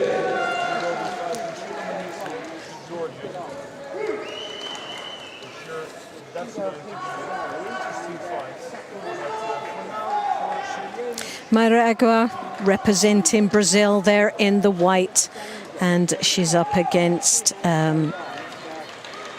Marinde Verkerk from the Netherlands. Two strong athletes, two real contenders for a podium position, sadly up against each other in this second round. Third round for men under 100 kilo. In white for the Netherlands, Michael Correll. In blue for Brazil, Rafael Buzzacarini.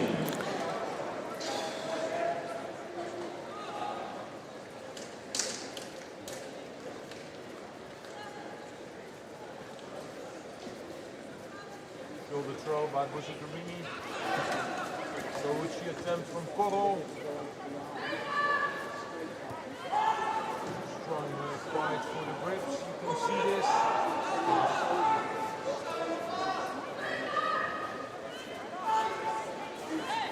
Oh, it's got the judo. Now then. Woo. My goodness. As soon as the arm was there, he was really pulling on it and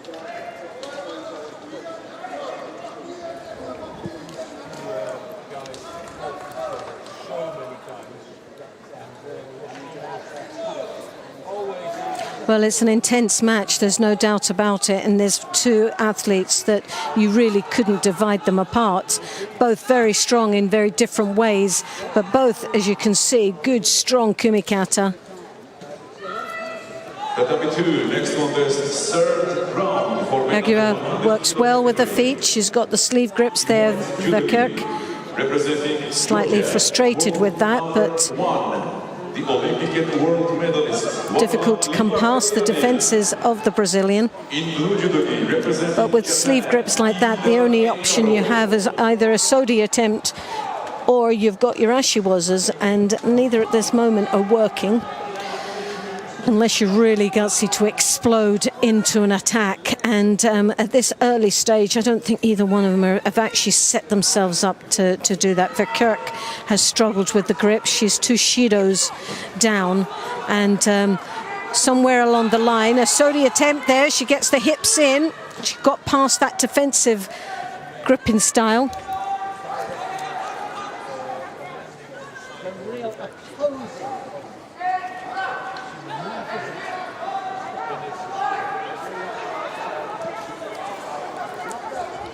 Well, so far the tactics of the Brazilian is working well against Verkerk. I think the decision that most probably both these athletes have taken is that, is there a real opportunity at the earlier stages to get the big throw in, or is it just a wearing down of your opponent to build up that frustration of someone making a mistake here? And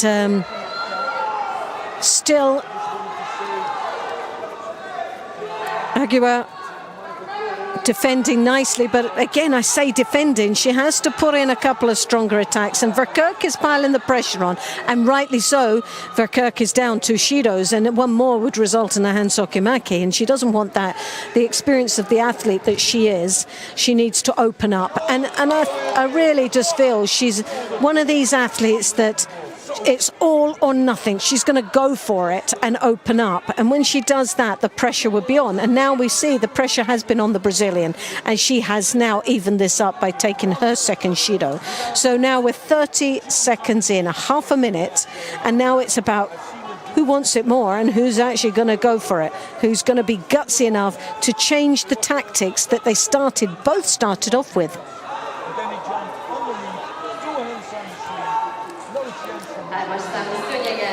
Again, the strong gripping styles from both these athletes. Verkerk, a little bit more of a movement in a judo, doesn't look as defensive, although there isn't any throws. Aguirre changes with a high collar grip, and we're into golden score. Now, difficult when you're both a Shido, 2 Shidos apiece. It's about the question, who makes the move first? And if they're confident enough to make that move first. It's a place in the quarterfinal. At this stage, if you lose here, there's no way back. Verkerk, for me, looks a little bit more bouncier, looks a little bit more hungrier for this, and has most probably a lot more in the tank to give. Sasai, a good change of direction. A Seoinage, well, that is the type of judo that's going to win her this place in the quarterfinal. She opened her up by a forward attack, the Sasai attack. Got a reaction. It opened her opponent up, which allowed her to move it through into that Seoinage. A good combination of attacks and very positive for Verkerk as far as the eyes of the referee is concerned. Aguirre needs to now come back and do something similar. She has to really know now where she lies in this match, and that is trailing. If she doesn't attack, and if Verkerk comes in with another couple like that, then this is all over and done with. There you have it, the Seoinage. That's got to be the last one. That's got to be the third and final Shido for Aguirre.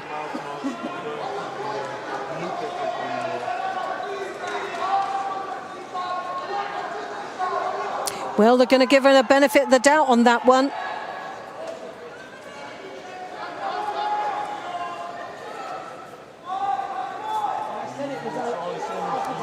Verkerk, one more in, and that'll be it done. And they've not been just half-out the attack. She's out there to win this. She's not out there to steal it on the Shidos. She wants to throw her. She's putting all the effort in. Again, she breaks up with the Kochigari, a little bit heavy-footed on there. But she's doing the work. Aguirre's trying to pick off. She's looking for the Osotogari. She's a little bit slow on the uptake. And Verkerk's making her opponent look passive. She, again, the Ochi combination, the Ashiwazas. I can't see Aguirre surviving any more of this. And there you have it, the third and final Shido. Verkerk, in that golden score, played that just perfectly. She changed her tactics slightly. She was challenged by the grips. It was a tactical ploy for both of them as they started off there. Neither one of them really wanted to open up like that, but when it actually come down to it, Verkerk had the tools to be able to win by the combinations that she showed in that golden score.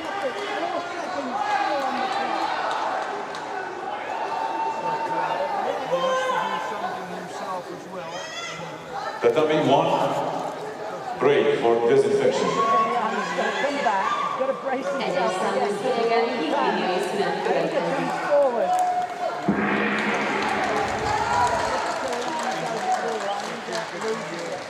So we have just a couple of minutes break, as you can see. COVID protocol, making sure that the mats stay clean, sanitized for our athletes. But as soon as that's done, we'll be back for the last two matches for the decider of the quarter-final positions. Well, so far it's a great lineup that we're looking at. Some really interesting matches coming up quite soon. Malonga, Turchin in the first quarter-final stage in the top Pool A. Then in Pool B, you've got Steenhuis of the Netherlands, and she'll be up against Lania of Israel. And for me, that's someone to watch out for. She has been absolutely amazing, cracking Ouchigare's Ouchigare, beautiful as she was, and someone that I think can really upset the odds here today. You've also got Wagner in Pool C up against Verkerk. Again, that's going to be an absolute humdinger. Wouldn't like to make a call on that one. Both have had great performances throughout the day, and they've also had their few challenges, but it shows they're world beaters because tactically and technically they're on sound. And then now we've got the last two, so I wonder who that will be, but Yumeki is looking good for Japan, and we'll just got to wait and see. Malzahn, again for Germany, will be down at the bottom, where she'll be up against the Venezuelan Leon, who also had her first match looked on form. So stay tuned, and we'll be back shortly. Thank you very much for your cooperation.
Gabon, Sarah Miriam Mazouz.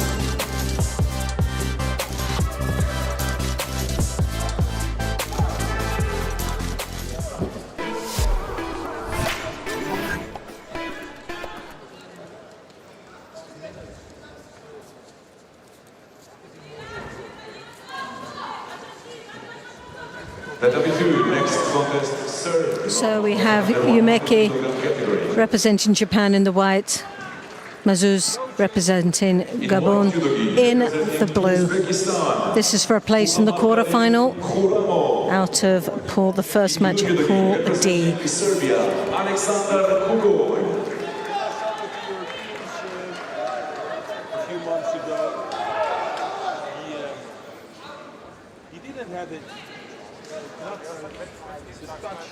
Tatami 3, next contest, third round for men under 100 kilo category.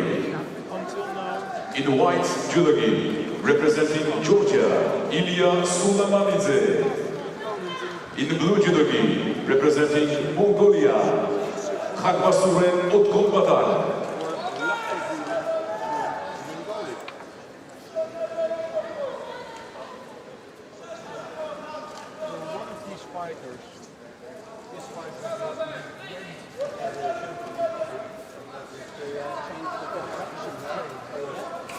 Nice strong grip there. Left hand drawing the collar down. Mazouz down to her knees. Really is struggling against and overwhelmed by the power of Yumeki. The grips seem to be overpowering enough without actually putting in any attacks at this moment. That left hand comes now deep on the back. Mazouz on the receiving end of the grips of her opponent, but tries desperately to put the odd attack in, but very little impact's been made against her opponent.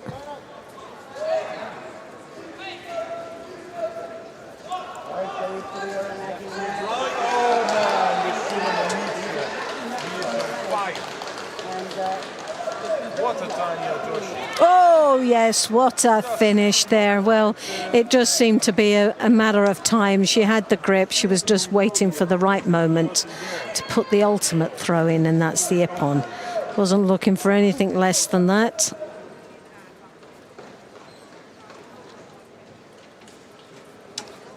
Let's see the replay. It is massive difference. This man is still, I think, 19 years old or something. Really dangerous fighter. Well, this will be a hard one for Fonseca. High collar grip, you could see a couple of steps, the leg, big Oguruma. Wonderfully done, fantastically planted and straight in to the Kezukatami. So even if there was any doubt on the landing, there was no way her opponent was getting out of that. Nicely done. Good quality performance there from Yumeki, which we will see in the quarterfinal. But with who? Well, it decides on this one here, Malzahn or Leon. So Malzahn from Germany in the white, Leon from Venezuela in the blue.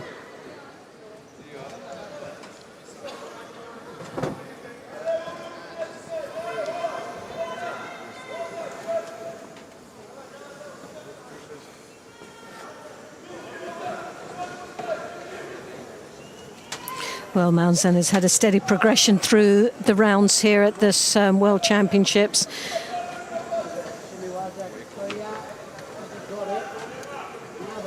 Guru Chimata, that we've seen on many occasions on the World Tour, very upright, good gripping tactics.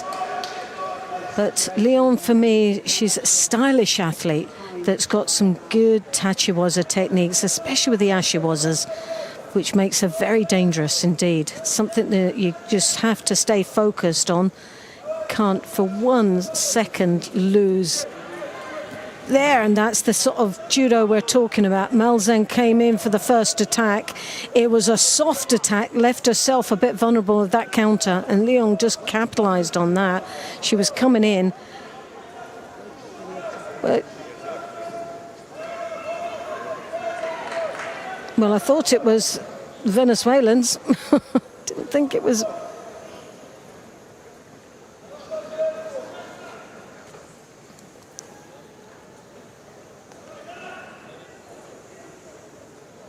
Yeah, well, they've got it right now. It went on to the wrong side, definitely. It started off at Malzahn looking very strong, but actually when the finishing touches came to it, but there's an Ouchigari, and that's got to be Ippon, I think. She looked like she planted her flat on her back. Well, there it is. It's again been changed for an Ippon. Always embarrassing when you get it wrong, but on that occasion I couldn't see her. We had a good view, unlike the referee at that point. He was behind him, but from our angle here, which normally we don't get the best angle, but on this occasion she was square, flat on the back, and definitely she'll be delighted with that and a comeback. But it was a rocky moment at one stage for Leon. She just came in, had that counter, like I said, right at the beginning. She's very, very dangerous if you do not stay focused on the job at hand. But Ouchigari, as you see here, dug in deep, and the ingredient, the recipe for success on that was that right hand on the belt just at the back that was driving her opponent down. So Malzahn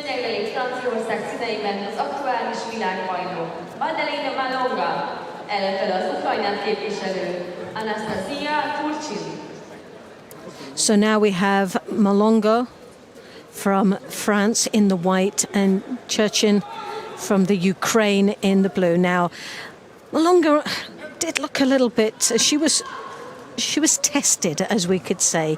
She was tested slightly against Prodan.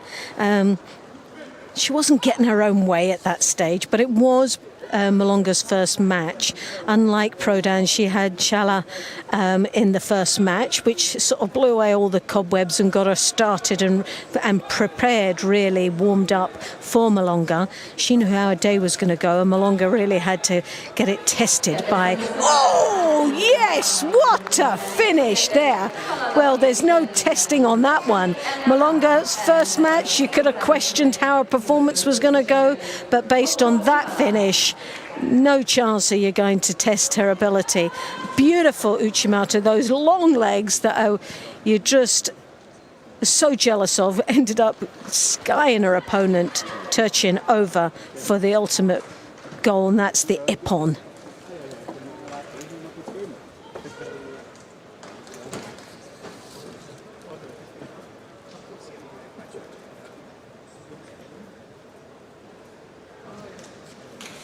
Tatami 3, 5 minutes. Not only jealous of the long legs, but jealous of the beautiful judo that this woman just displays each time we see her. She's an absolute delight to watch and cover. She came round the back, big mistake. Coming round the back on legs like that, you're looking for disaster. And that's why good, strong, controlling sleeve grip. That hand was right on the belt. She got the maximum leverage on that. Perfect finish. Now we have Stenhuis from the Netherlands in the white and Lanier representing Israel in the blue. Now this is Israeli, for me, is definitely a class act. Totally rate her based on her performance up until now, but look, Stenhuis came in, got the Wazari, she left herself a little bit loose there in the Niwaza, and Lanier almost managed to come back from there. As you can see, continued, just couldn't secure it, but my goodness, she was fast.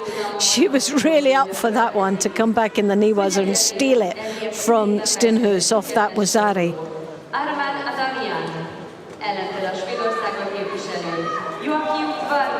She's got a crack in Ouchigari, good as she was as this young lady from Israel.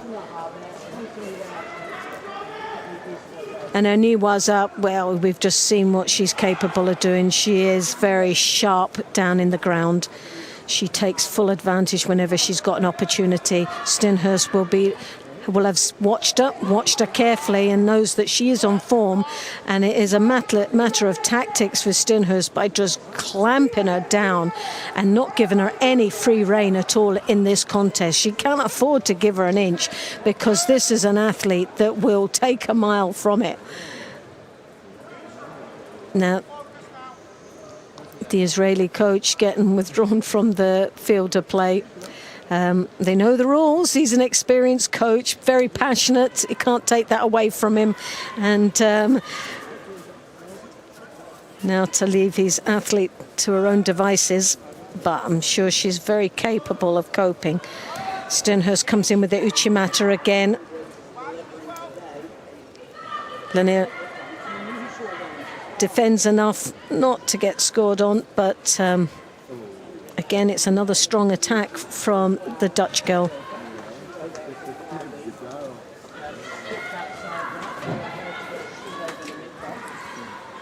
Uchimata from Stenhus. Good, strong. Kochigari, beautifully done. A change of direction, and we've seen that in the previous match. Again, she does it once more here in this quarterfinal for a place in the semi-final against Lamonga. Malonga will be watching that carefully now. You've got two different styles of athletes that's going to be in that semi-final, and it'll be interesting to see what the outcome will be.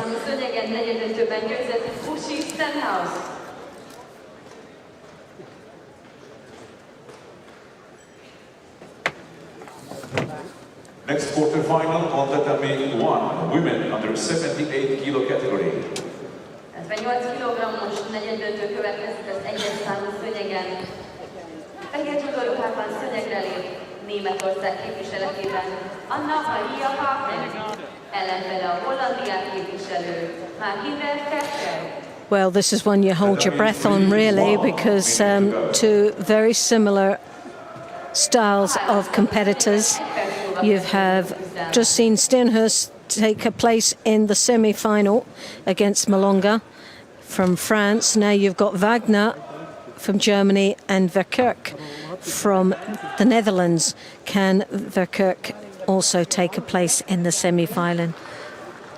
That would be ideal for the Dutch.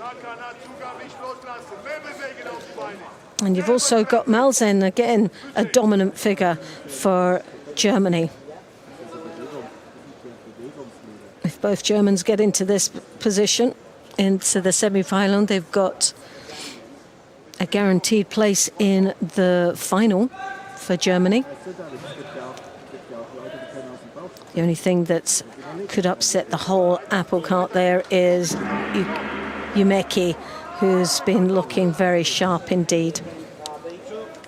Well, as you would predict with these two, nothing given away for either one of these athletes. It's going to be a battle right to the end. A very tactical match, but there's the Uchimata from Wagner, which has always been a big throw for her. Verkerk knows it. She allowed her to come over the top, the first mistake she made. And this is about percentages and giving somebody that opportunity to shine. And Verkerk has done that. She allowed that arm deep over the back, which only comes with the Uchimata. There's one really crucial mistake. I mean, he was two judos there. Uchigari there for Wagner. Verkerk now needs to step it up a level. Tatami 2, break 10 minutes. A kettes számú szőnyegen 10 perc szünet következik.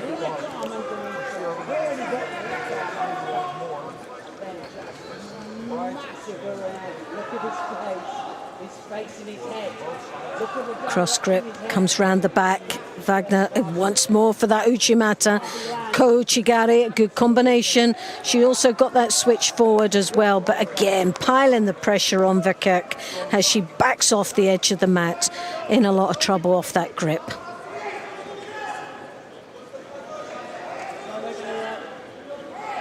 Two Shidos, one apiece. But Wagner taking the lead comfortably at the beginning with that Wazari from the Uchimata that we'd seen. Always a danger for Verkerk, especially when that right arm comes round the back. That's the telltale sign that something's about to happen, and happen big. This time she comes in the inside though. Hooks in with the Ouchigari, a combination with the Uchimata.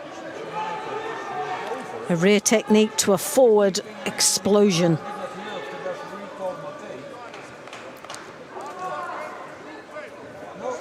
Well, you can see the Dutch coach saying you've got to go now. You've really got to put in 100% here.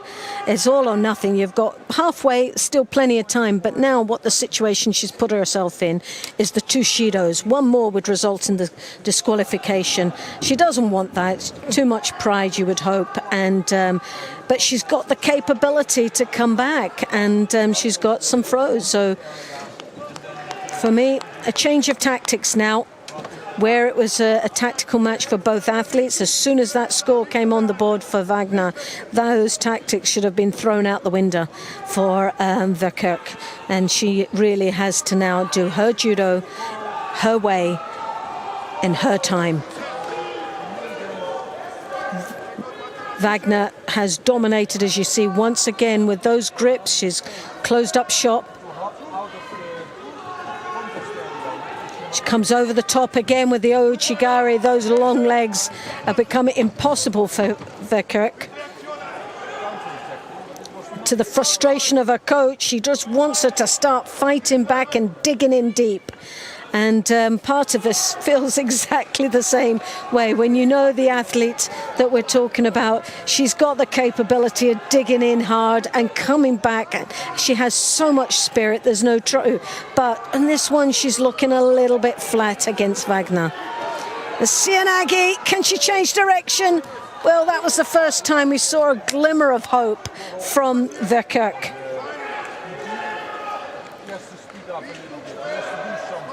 Hopefully that will give her the confidence that she knows that she's got something there.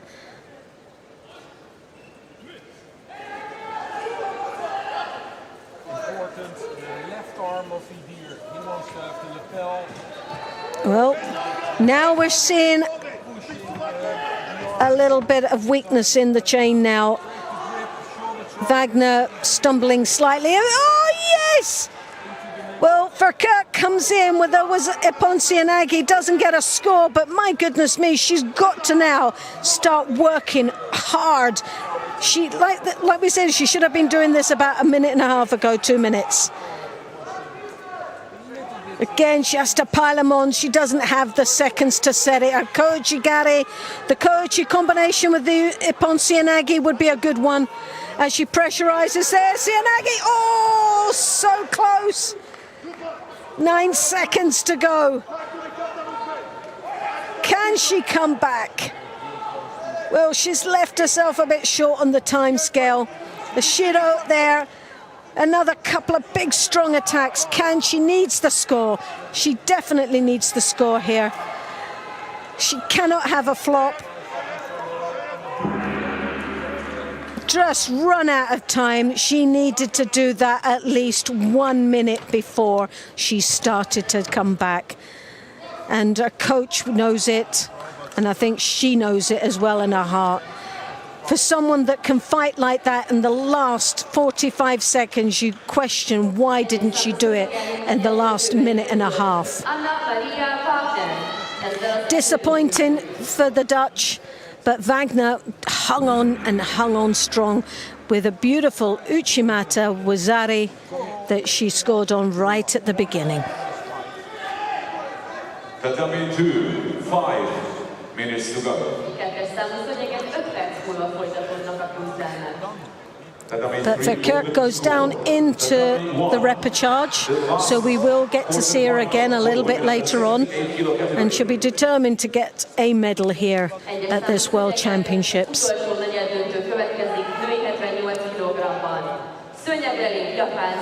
So the last of the semi-final places up for grabs, and this is against Yukemi and Malzahn. Again, another strong German coming through. Can she meet her teammate Wagner in that semi-final, which would guarantee a place in the final regardless of the result? Or can Yukemi come through and shine like she has every round here in this World Championships? High collar grip.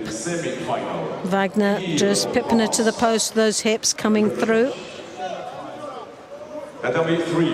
For Yukemi, Malzahn will want to clamp down on Yukemi. Yumeki, sorry, not Yukemi. So will want to clamp down on Yumeki. Slow her down, close up the space, and avoid the opening up for that Seoinage, where Malzahn will brace down, looking for the Uchimata, looking for the Ouchigari. Yumeki sort of working against the defensive arm at this moment, an attempt of a Makikomi from Malzahn, but Yumeki working in the Niwaza. As we know, the Japanese strong in their transition.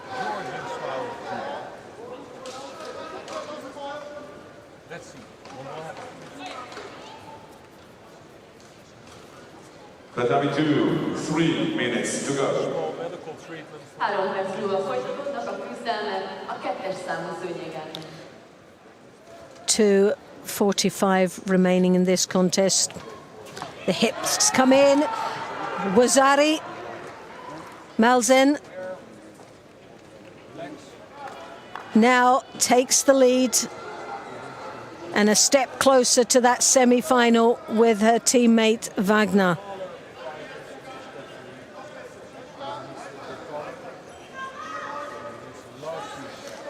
Nice entry there, good finish.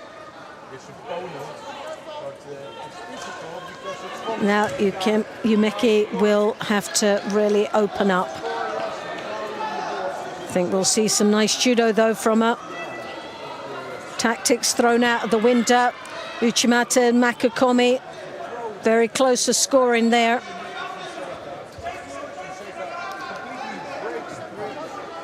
Danger for Malzahn is Yumeki has got some nice techniques, some beautiful tachiwaza.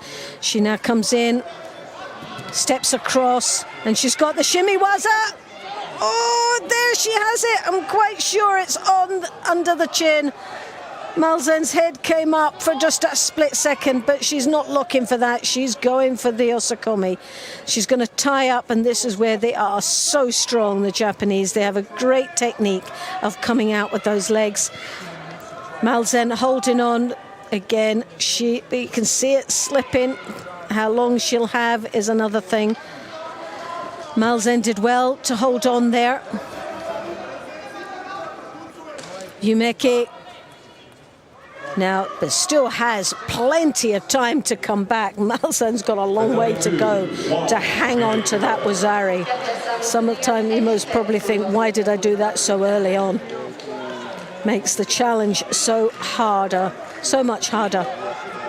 Malzahn with first Shido on the board. Hips in! Whoa! Goodness, that was deep. Maybe too deep this time, but again, works away. Yumeki in the Niwaza, tying up that arm, looking for the arm lock. Oh, and she's got the osakomi. So it's not going to be an all-German semi-final. Yumeki had a bit of a rocky start in this quarterfinal, but it was just the wake-up call she really needed to just get started and ready for the next round, which will be against another German, Wagner. And although it won't be the hip throw, it'll be that beautiful Uchimata that Wagner has been able to display here at this World Championships on several occasions. So that's something that she's got to be really prepared for. So Yumeki from Japan goes into the semi-final of the under 78 kilos. And Malzahn will go into the repechage. She'll be up against Verkerk in that first match of the repechage.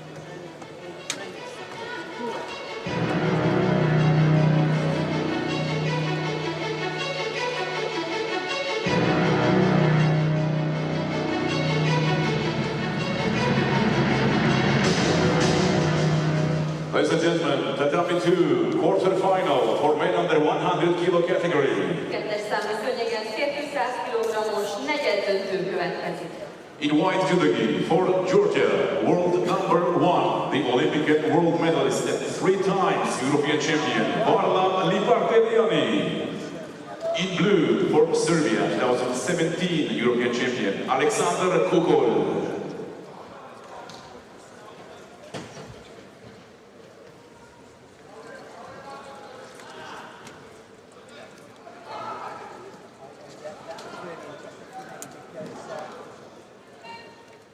Totally opposite.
What a great start. Halfway through the contest, and it's a Wazari up to Liparteliani.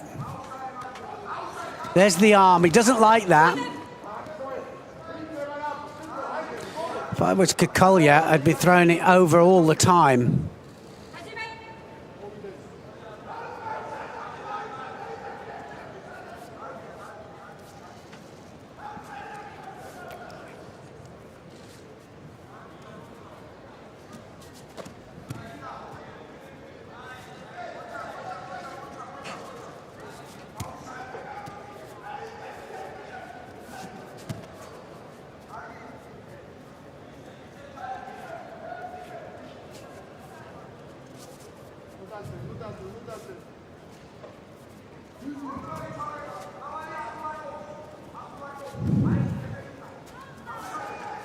Big arm over, looking for the Kouchi, looking for the Uchimata, the big hip movement. Yes, he's got it.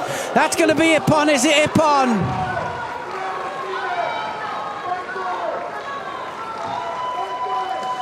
Well, Liparteliani thinks it's his, but it was massive. It was Kukolya that initiated that.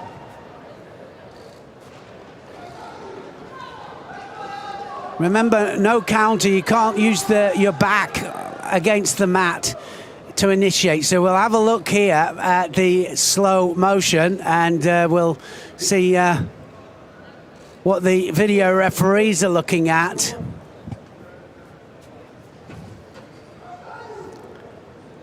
Definitely Kukolya went through for the Uchimata.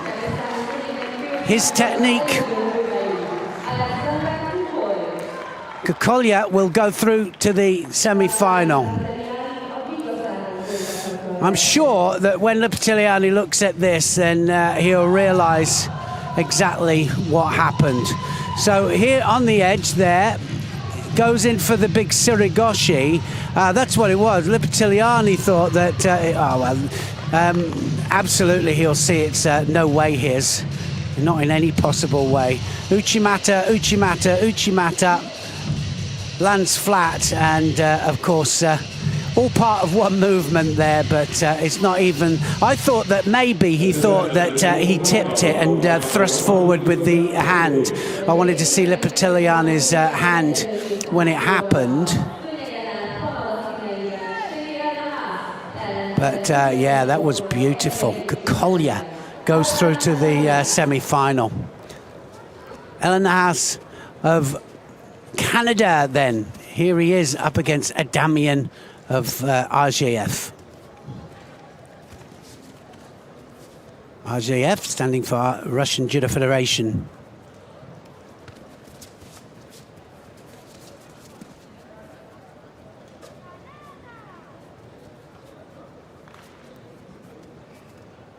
Wow.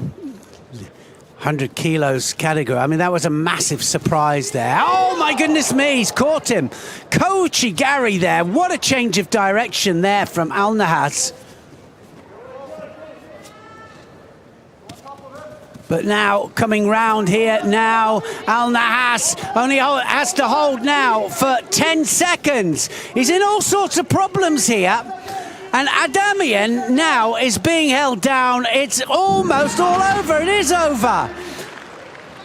A second surprise there, and you would never have written that down out of these semi-finals, these quarterfinals, should I say.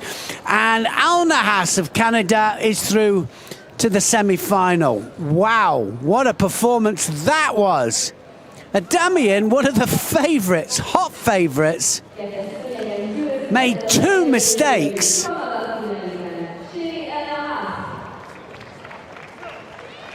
Watch this change of direction. Kouchi off the sleeve there. Boom. And he scores with a massive Kouchi for a Wazari. And if that wasn't enough, then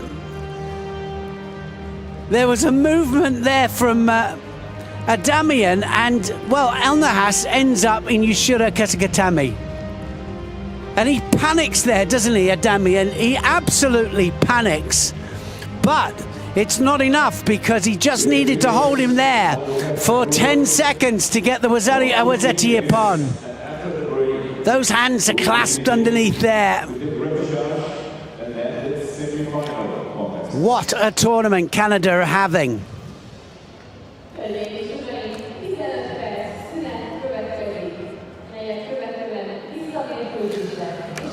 Wow, well, we've got a little bit of a break now, and we'll be back in a second. Well, in a few seconds. We're going to show you some highlights in the meantime, and it's going to be all about repechage finals and semi-finals. So see you in a minute. On the screen, you can see the highlights of today's preliminary contest.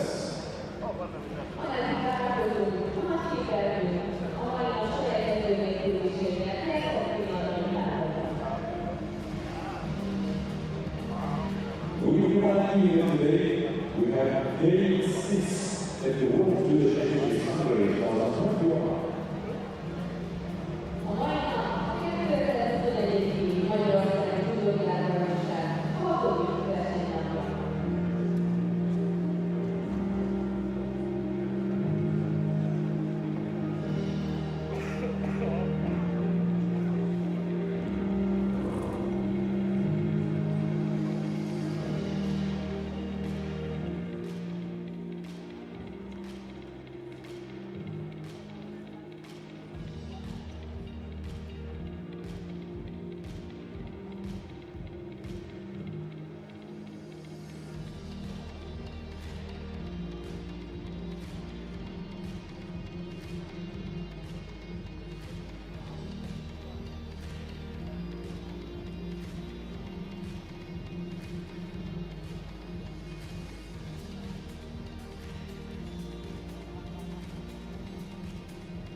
Tatami 3. Order 1 for men. Tatami 3. Order 1 for men. Tatami 3. Order 1 for men.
On the official website of the International Judo Federation on www.ijf.org.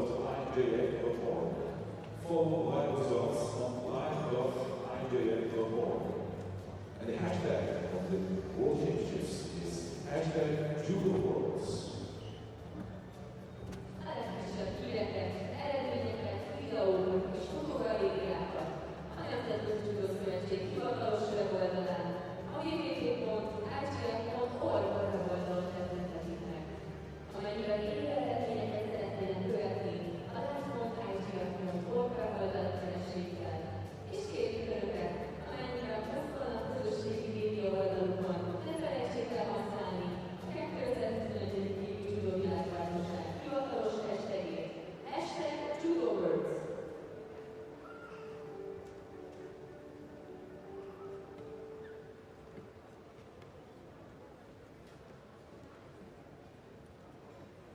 One minute to go. Egy perc és kezdünk!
Well, welcome back, and now we have all the repechage finals, followed by the semi-finals, and this will be over 2 mats, mat 2 and mat number 3 on your feed, which means that I will be doing mat number 2, and of course Dennis van der Geest will be doing mat number 3, and we'll have a repechage final and a semi-final on both minus 100 and the minus 78 kilos categories. So first up we have this man here, Lipitiliani, and he, surprise loser in the quarterfinals, is up against Aman Damian of RJF. Excuse me, and well, what can I say? This you'd have thought this was going to be the final, or could have been, but here they are fighting to try and get to a bronze medal match.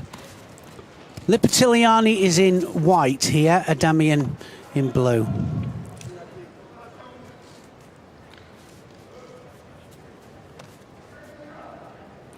Both beaten by Ippon in their respective quarterfinals. The most difficult, I have to say, match to come out to, because you come out here and you think, well, the gold medal's gone, the chance of a gold medal's gone, and I haven't even got to a medal match yet. You've got to dig deep. Both of them have to dig deep. Adamian one attack up so far.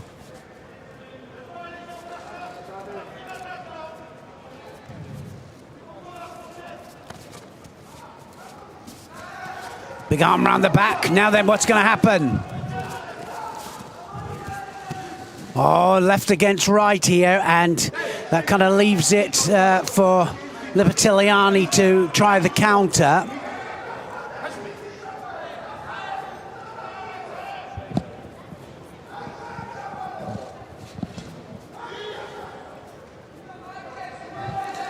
The winner of this will fight the losing semi-finalists on the opposite side.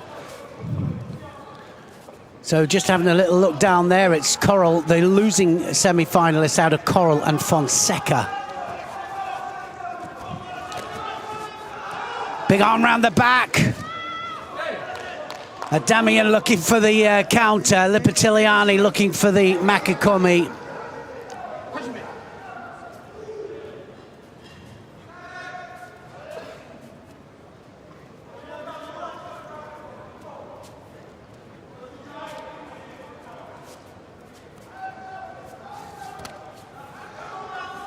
Thundering left hand of Adamian there, right over the back.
Tatami 3, 2 minutes to Tatami 3, 2 minutes to go. Tatami 3, 2 minutes to go.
Tatami 3, the winner of the quarterfinal contest in white judo for Portugal, Fonseca.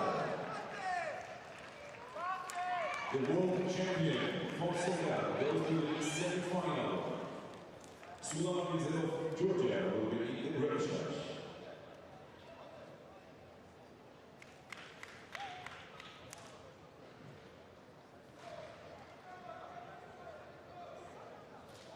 Ladies and gentlemen, now we have a break on Tatami 3.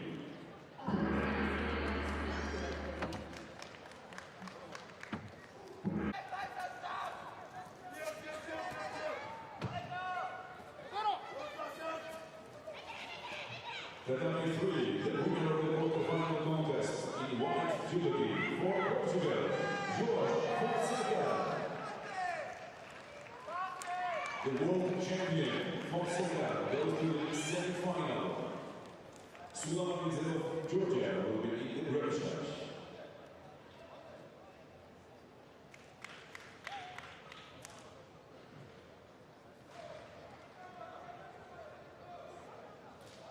Ladies and gentlemen, now we have a break on Tatami 3.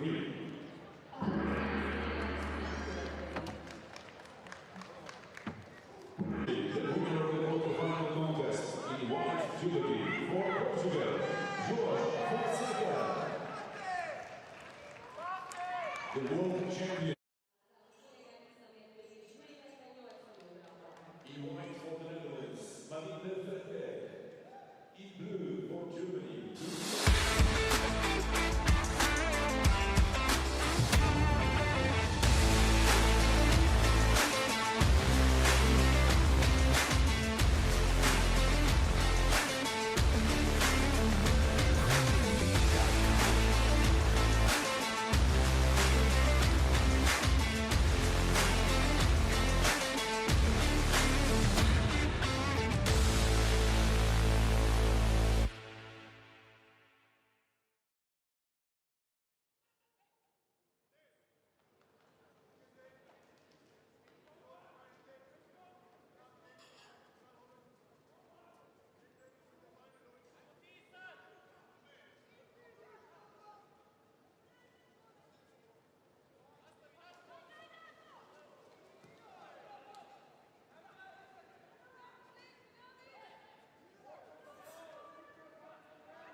Tatami 2.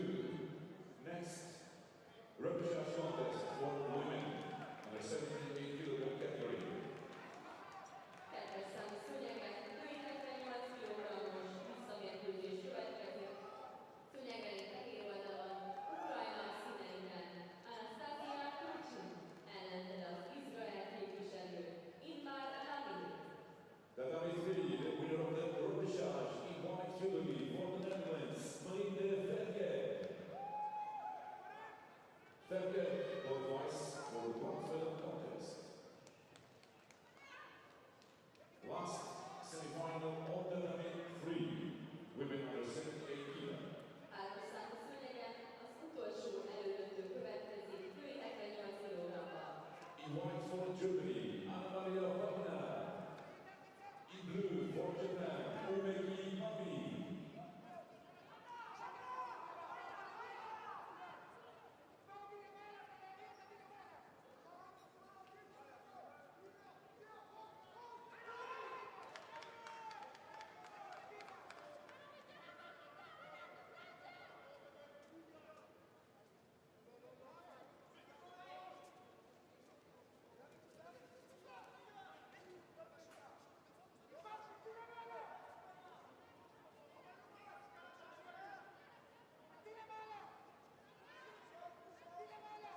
definitely. When she came in, then the class act started.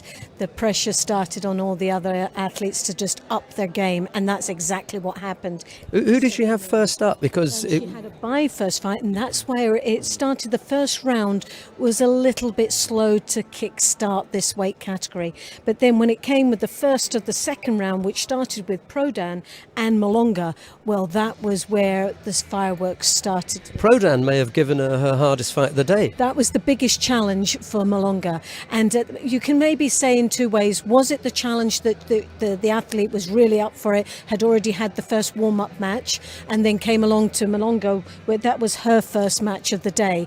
It was a little bit of a slow start for Malonga, but at the end of the day, the true talent and the world-class athlete that she truly is came through at the end with a beautiful, those long legs that you just want to hate her for, and that beautiful technique with the Uchimata, the Oichi-Uchimata combination has just been a sort of winner for her all day. And that Prodan contest on the back of what happened yesterday for Croatia, because, you know, they're pretty close, Matic and Prodan, as far as the weights are concerned, so that could have been a little bit of that rubbing off. Well, you would have thought so, yeah, but that's what I'd said right at the beginning. For Croatia, they're running on a high after Barbara Matic taking the gold medal yesterday. You would think that there is all celebration, it's that confidence, it's like success can breed success. When they see a teammate doing so well, you know that your team's on form. And she came out really well, and Prodan, for me, looked strong and looked threatening. Gave her a good contest. Oh, definitely. Right, so once that was out of the way, it was, you know, target in sight, aim for that, and off we go, because I don't really think that she was troubled that much after that. No, definitely not. But then what you were starting to see form was the Germans and the Dutch starting to come in. Now, they're like real... They're hard fighters. They're very tactical, technical, good niwaza. There was a lot of skills being done, but they were more tactical than technical today. They knew each match, they were prepared for it, and in some cases there was some close, hard fights. But at the end of the day, they came through. Steenhurst came through to the semi-final against Malonga, and that was the biggest fall for her. And obviously she's down with Verkerk in that bronze medal match. And then you had Wagner, where I thought, and this was the only prediction I got wrong, that I thought Umeki was going to get through into that final with Malonga. I think I might have gone there with you on that one as well. Yes. I think no offence to Anna Maria Wagner, but, you know... Yes, at the beginning I actually thought I had Umeki down as being in that final. But then when she fought Malzahn of Germany in the quarterfinal, then I thought, she's troubled with the long limbs, over-the-top athletes that come in and break her down and slow her down. And I thought when she managed to get through past Malzahn, then I thought she's going to be in trouble with Wagner, because that was very similar style. And I just thought... But even worse. And I thought... Taller, leggier, longer. Wagner, I thought, was on form today, and she was good at what she was doing. She's very, very sharp, and I thought, Umeki's going to be in trouble here. You know, you can edge... Sorry, you know how you can edge someone out sometimes. For me, Wagner didn't edge Umeki out. She beat her, well and truly today. Definitely, she beat her well. And but that was the turning point, and that's where I just saw the Achilles heel for Umeki. It was down to the over-the-top reach, the very strong upright posture that clamps down Umeki, and it just slowed and changed her judo. And she was always on the sort of the receiving end, and it was difficult for her. Right, so before we come to preview the final, let's have a look at the bronze medal matchups. We've got Anastasia Turchin of Ukraine, so much potential over such a long time and never really fulfilling it. She's going to face Umeki Mami, a former world champion and a world silver medalist. She's going to face her in the first of the bronze medal contest. Turchin has to be regarded as her best performance to date. Definitely. It's been a great performance for her. And the way her style, and looking at Umeki and how she has struggled, she might struggle here for this bronze medal, because the height of Turchin, the style of Turchin might be, and if Turchin has done her homework and watched those matches and analysed how Umeki works, then she could take this bronze medal. If she hasn't done her homework, Umeki will catch her. And it all depends on when she catches it. I think the timing has got to be right here, because what you cannot give is Umeki amount. If she does go down a Wazari, or she goes down even Shidos, she will come back fighting, and she has enough skills to come back winning. So the timing's got to be right, and this is a crucial. She gets it in the first 2 minutes, then Umeki will come back winning. If she gets it in the last minute, that's it done. Which is what happened with Luisa Malzahn. Malzahn scored early, and you've just got to be careful with Umeki in Newaza, as is the case with all the Japanese women. You can't afford to take your eye off the ball there. Okay, so the second of the bronze medal matches, not the first time these two have gone head-to-head, Marhinda Verkerk and Husha Steenhuis. Now that's a hard one. You're asking me which way is this going to go? All I know, it's going to be a battle. It is going to be an absolute humdinger. There's no gimme here, from Steenhuis saying, "Oh, it's your last one. You can have it." No, there's going to be no love lost between these two. They're both going to come out for this bronze medal. They both desperately want it, and for me, it's going to be a clash of stars. I would predict it's going to go all the way. I don't see it being the most prettiest, dynamic match that we'll have seen throughout the whole 5 days, 6 days including this one, but there'll be a lot of heart, there'll be a lot of determination. Skill wise, I think it'll be down to the tactics they play.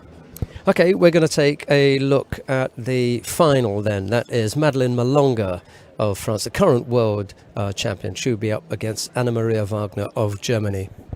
Malonga all the way for me. She's just over each stage from for me, she's just got better and better, and she's a class act. She's got some very, very strong technical presence here. The Ouchi Uchimata, the Uchimata to the Ouchigari, those combinations are flowing well. She gets that arm over the top, then forget it. That's it. It's all done, over and done with. She's very, very strong today. She's sharp, as we can see here. Look at that arm over the top, deep in, the Ouchigari right through her. She don't just plant her, she buries them. Absolutely buries them. The drive on that technique, and even the Uchimata, the drive forward, it's a fantastic combination. She can do it both ways, Ouchi to Uchimata, Uchimata to Ouchigari, and both times very successful. It's worked today. She's on form. A bit rocky to start with, put that down to being her first match, and just a little bit sort of throwing the cobwebs off. Yeah, just as well to get that one out of the way early when it didn't really trouble her too much. I get the feeling as well that given, almost in every round, you see her growing in confidence, as though, can I really defend my World Championship title? 2019, it's been much longer than it usually is. It's only a year. This is 2 years here. And, have I still got it? And every round she goes through, it's like, yeah, I can. It is me. I am the world champion. And with that last one against Husha Steenhuis there, when she buried it, it was like a confirmation of that. And Steenhuis is not an easy pushover. There's no doubt about it. I thought there'd be a little bit more, because I thought Steenhuis would have come out more of a tactical ploy to kill that arm that comes over the top. She just wasn't able to stop it. It was like a train coming at her downhill, and that was it. She killed it straight away. But I think Malonga is prepared for this. She knows if she was analysing herself, she'd know how to beat herself. So she knows that these top athletes have got a game plan when they come out to do well against her, and they know what it is. She's just one step in front of them.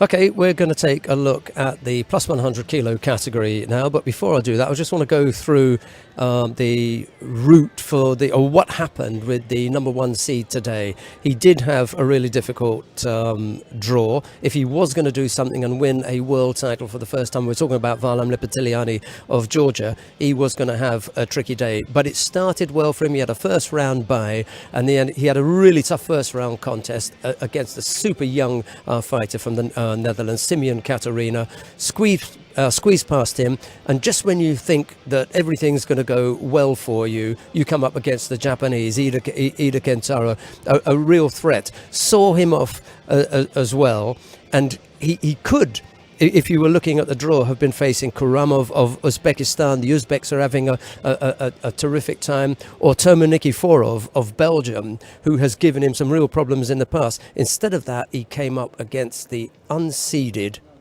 Alexander Kukolja of Serbia, who's only in the last year or so come up from the under 90 kilo category. And at that point, if we were looking at the other quarter, we were looking at a possible Lipatiliani Adamian matchup. Neither of two got through. Kukolja defeated Lipatiliani, and it was and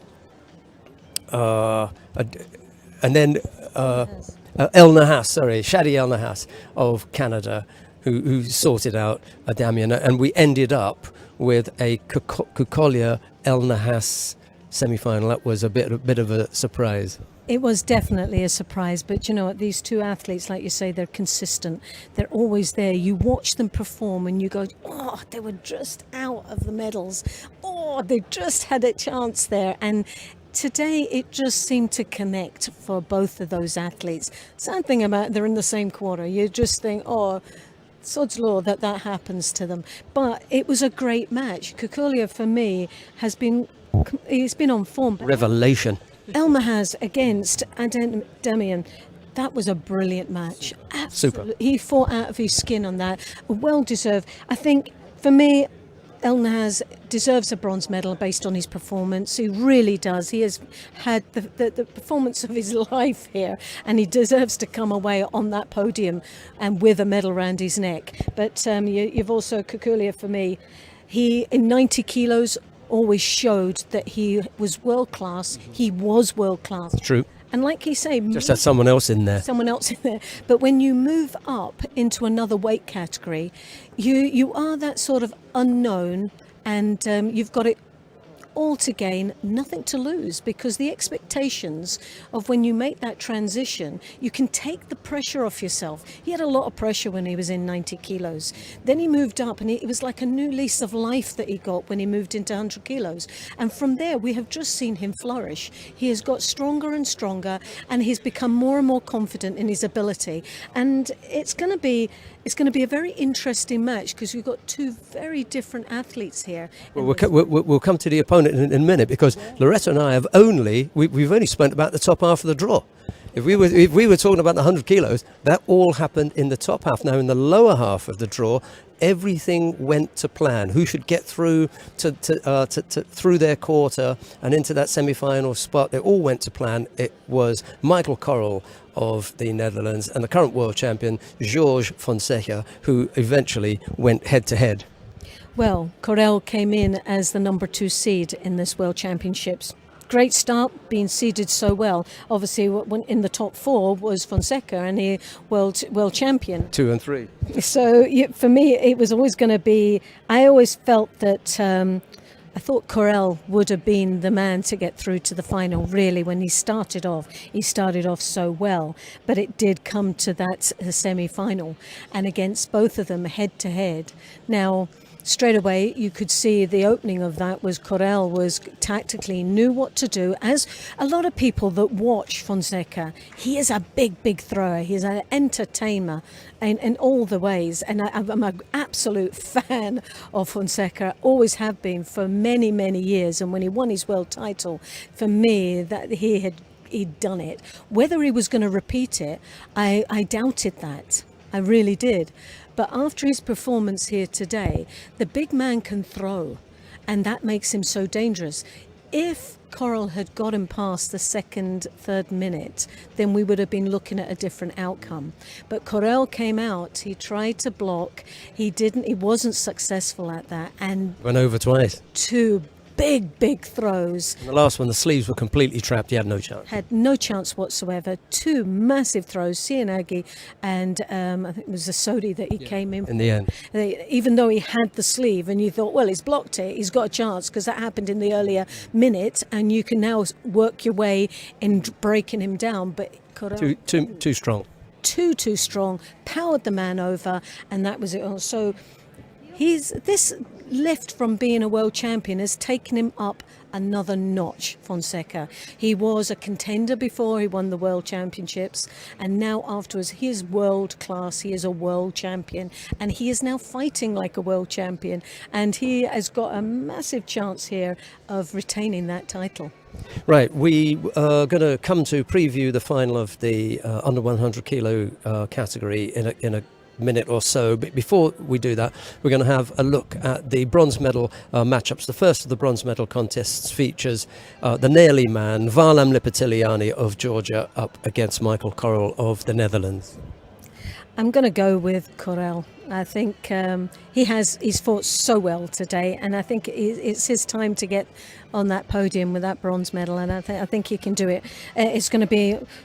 The Georgians have been very strong, don't get me wrong. They are performing well throughout this World Championships. So there's no doubt and questioning about how prepared the Georgian team are. But I think Correll, there's fire in his belly, and I think that he could get that bronze medal based on that pure grit and determination.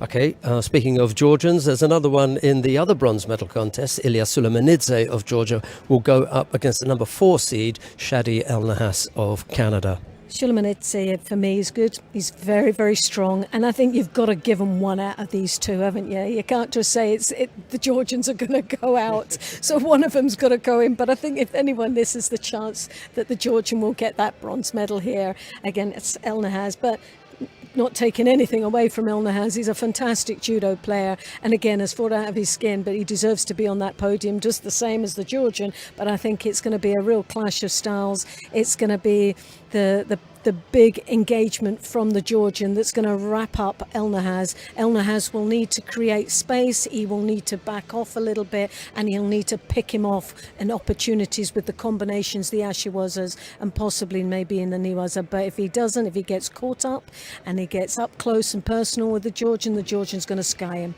Okay, we come now to the final of the under 100 kilo category, and as is the case with the under 78 kilo category, where we've got the defending world champion to defend their title, it's going to be George Fonseca up against the unseeded, previously unheralded Alexander Kukolja of Serbia. I've got a soft spot here, I really have. Fonseca for me. I'd like to see him do the double. I'd like to see him be world champion again, and just like to see those little moves at the end. I wonder if he'll do a dance if he wins again. It is an incredibly tall order for Alexander Kukolja. First of all, he knew coming in here that the only way that he could get to Tokyo was to make it to the final. I didn't realise that. Yeah, he was so far behind his teammate, and he's done it. He had so much to fight for then. So you just think, no other way. That's a bit of a heart. Unseeded. That, isn't it? It really is. You just sort of want to cry with that, knowing that he's made it. So first of all, you've got to say congratulations to him, and you look forward to seeing him perform at the Olympic Games. And he was over 1,000 points behind his teammate. Oh gosh. Hey, at the last hurdle he makes it. He got over the line. Well done him. Delighted for him. I can see Loretta Cusack-Doyle tearing up. It's either she feels very, very strongly emotionally for Alexander Kukolja, or she's having hunger pans and she wants to go off for lunch. So we're going to take a break. We're going to be back at 5 o'clock. We've got a nice long break today. We look forward to your company for all the medal matches on day 6 of competition here at the Judo World Championships in Budapest. But from Loretta Cusack-Doyle and myself, it's bye-bye for now. Goodbye.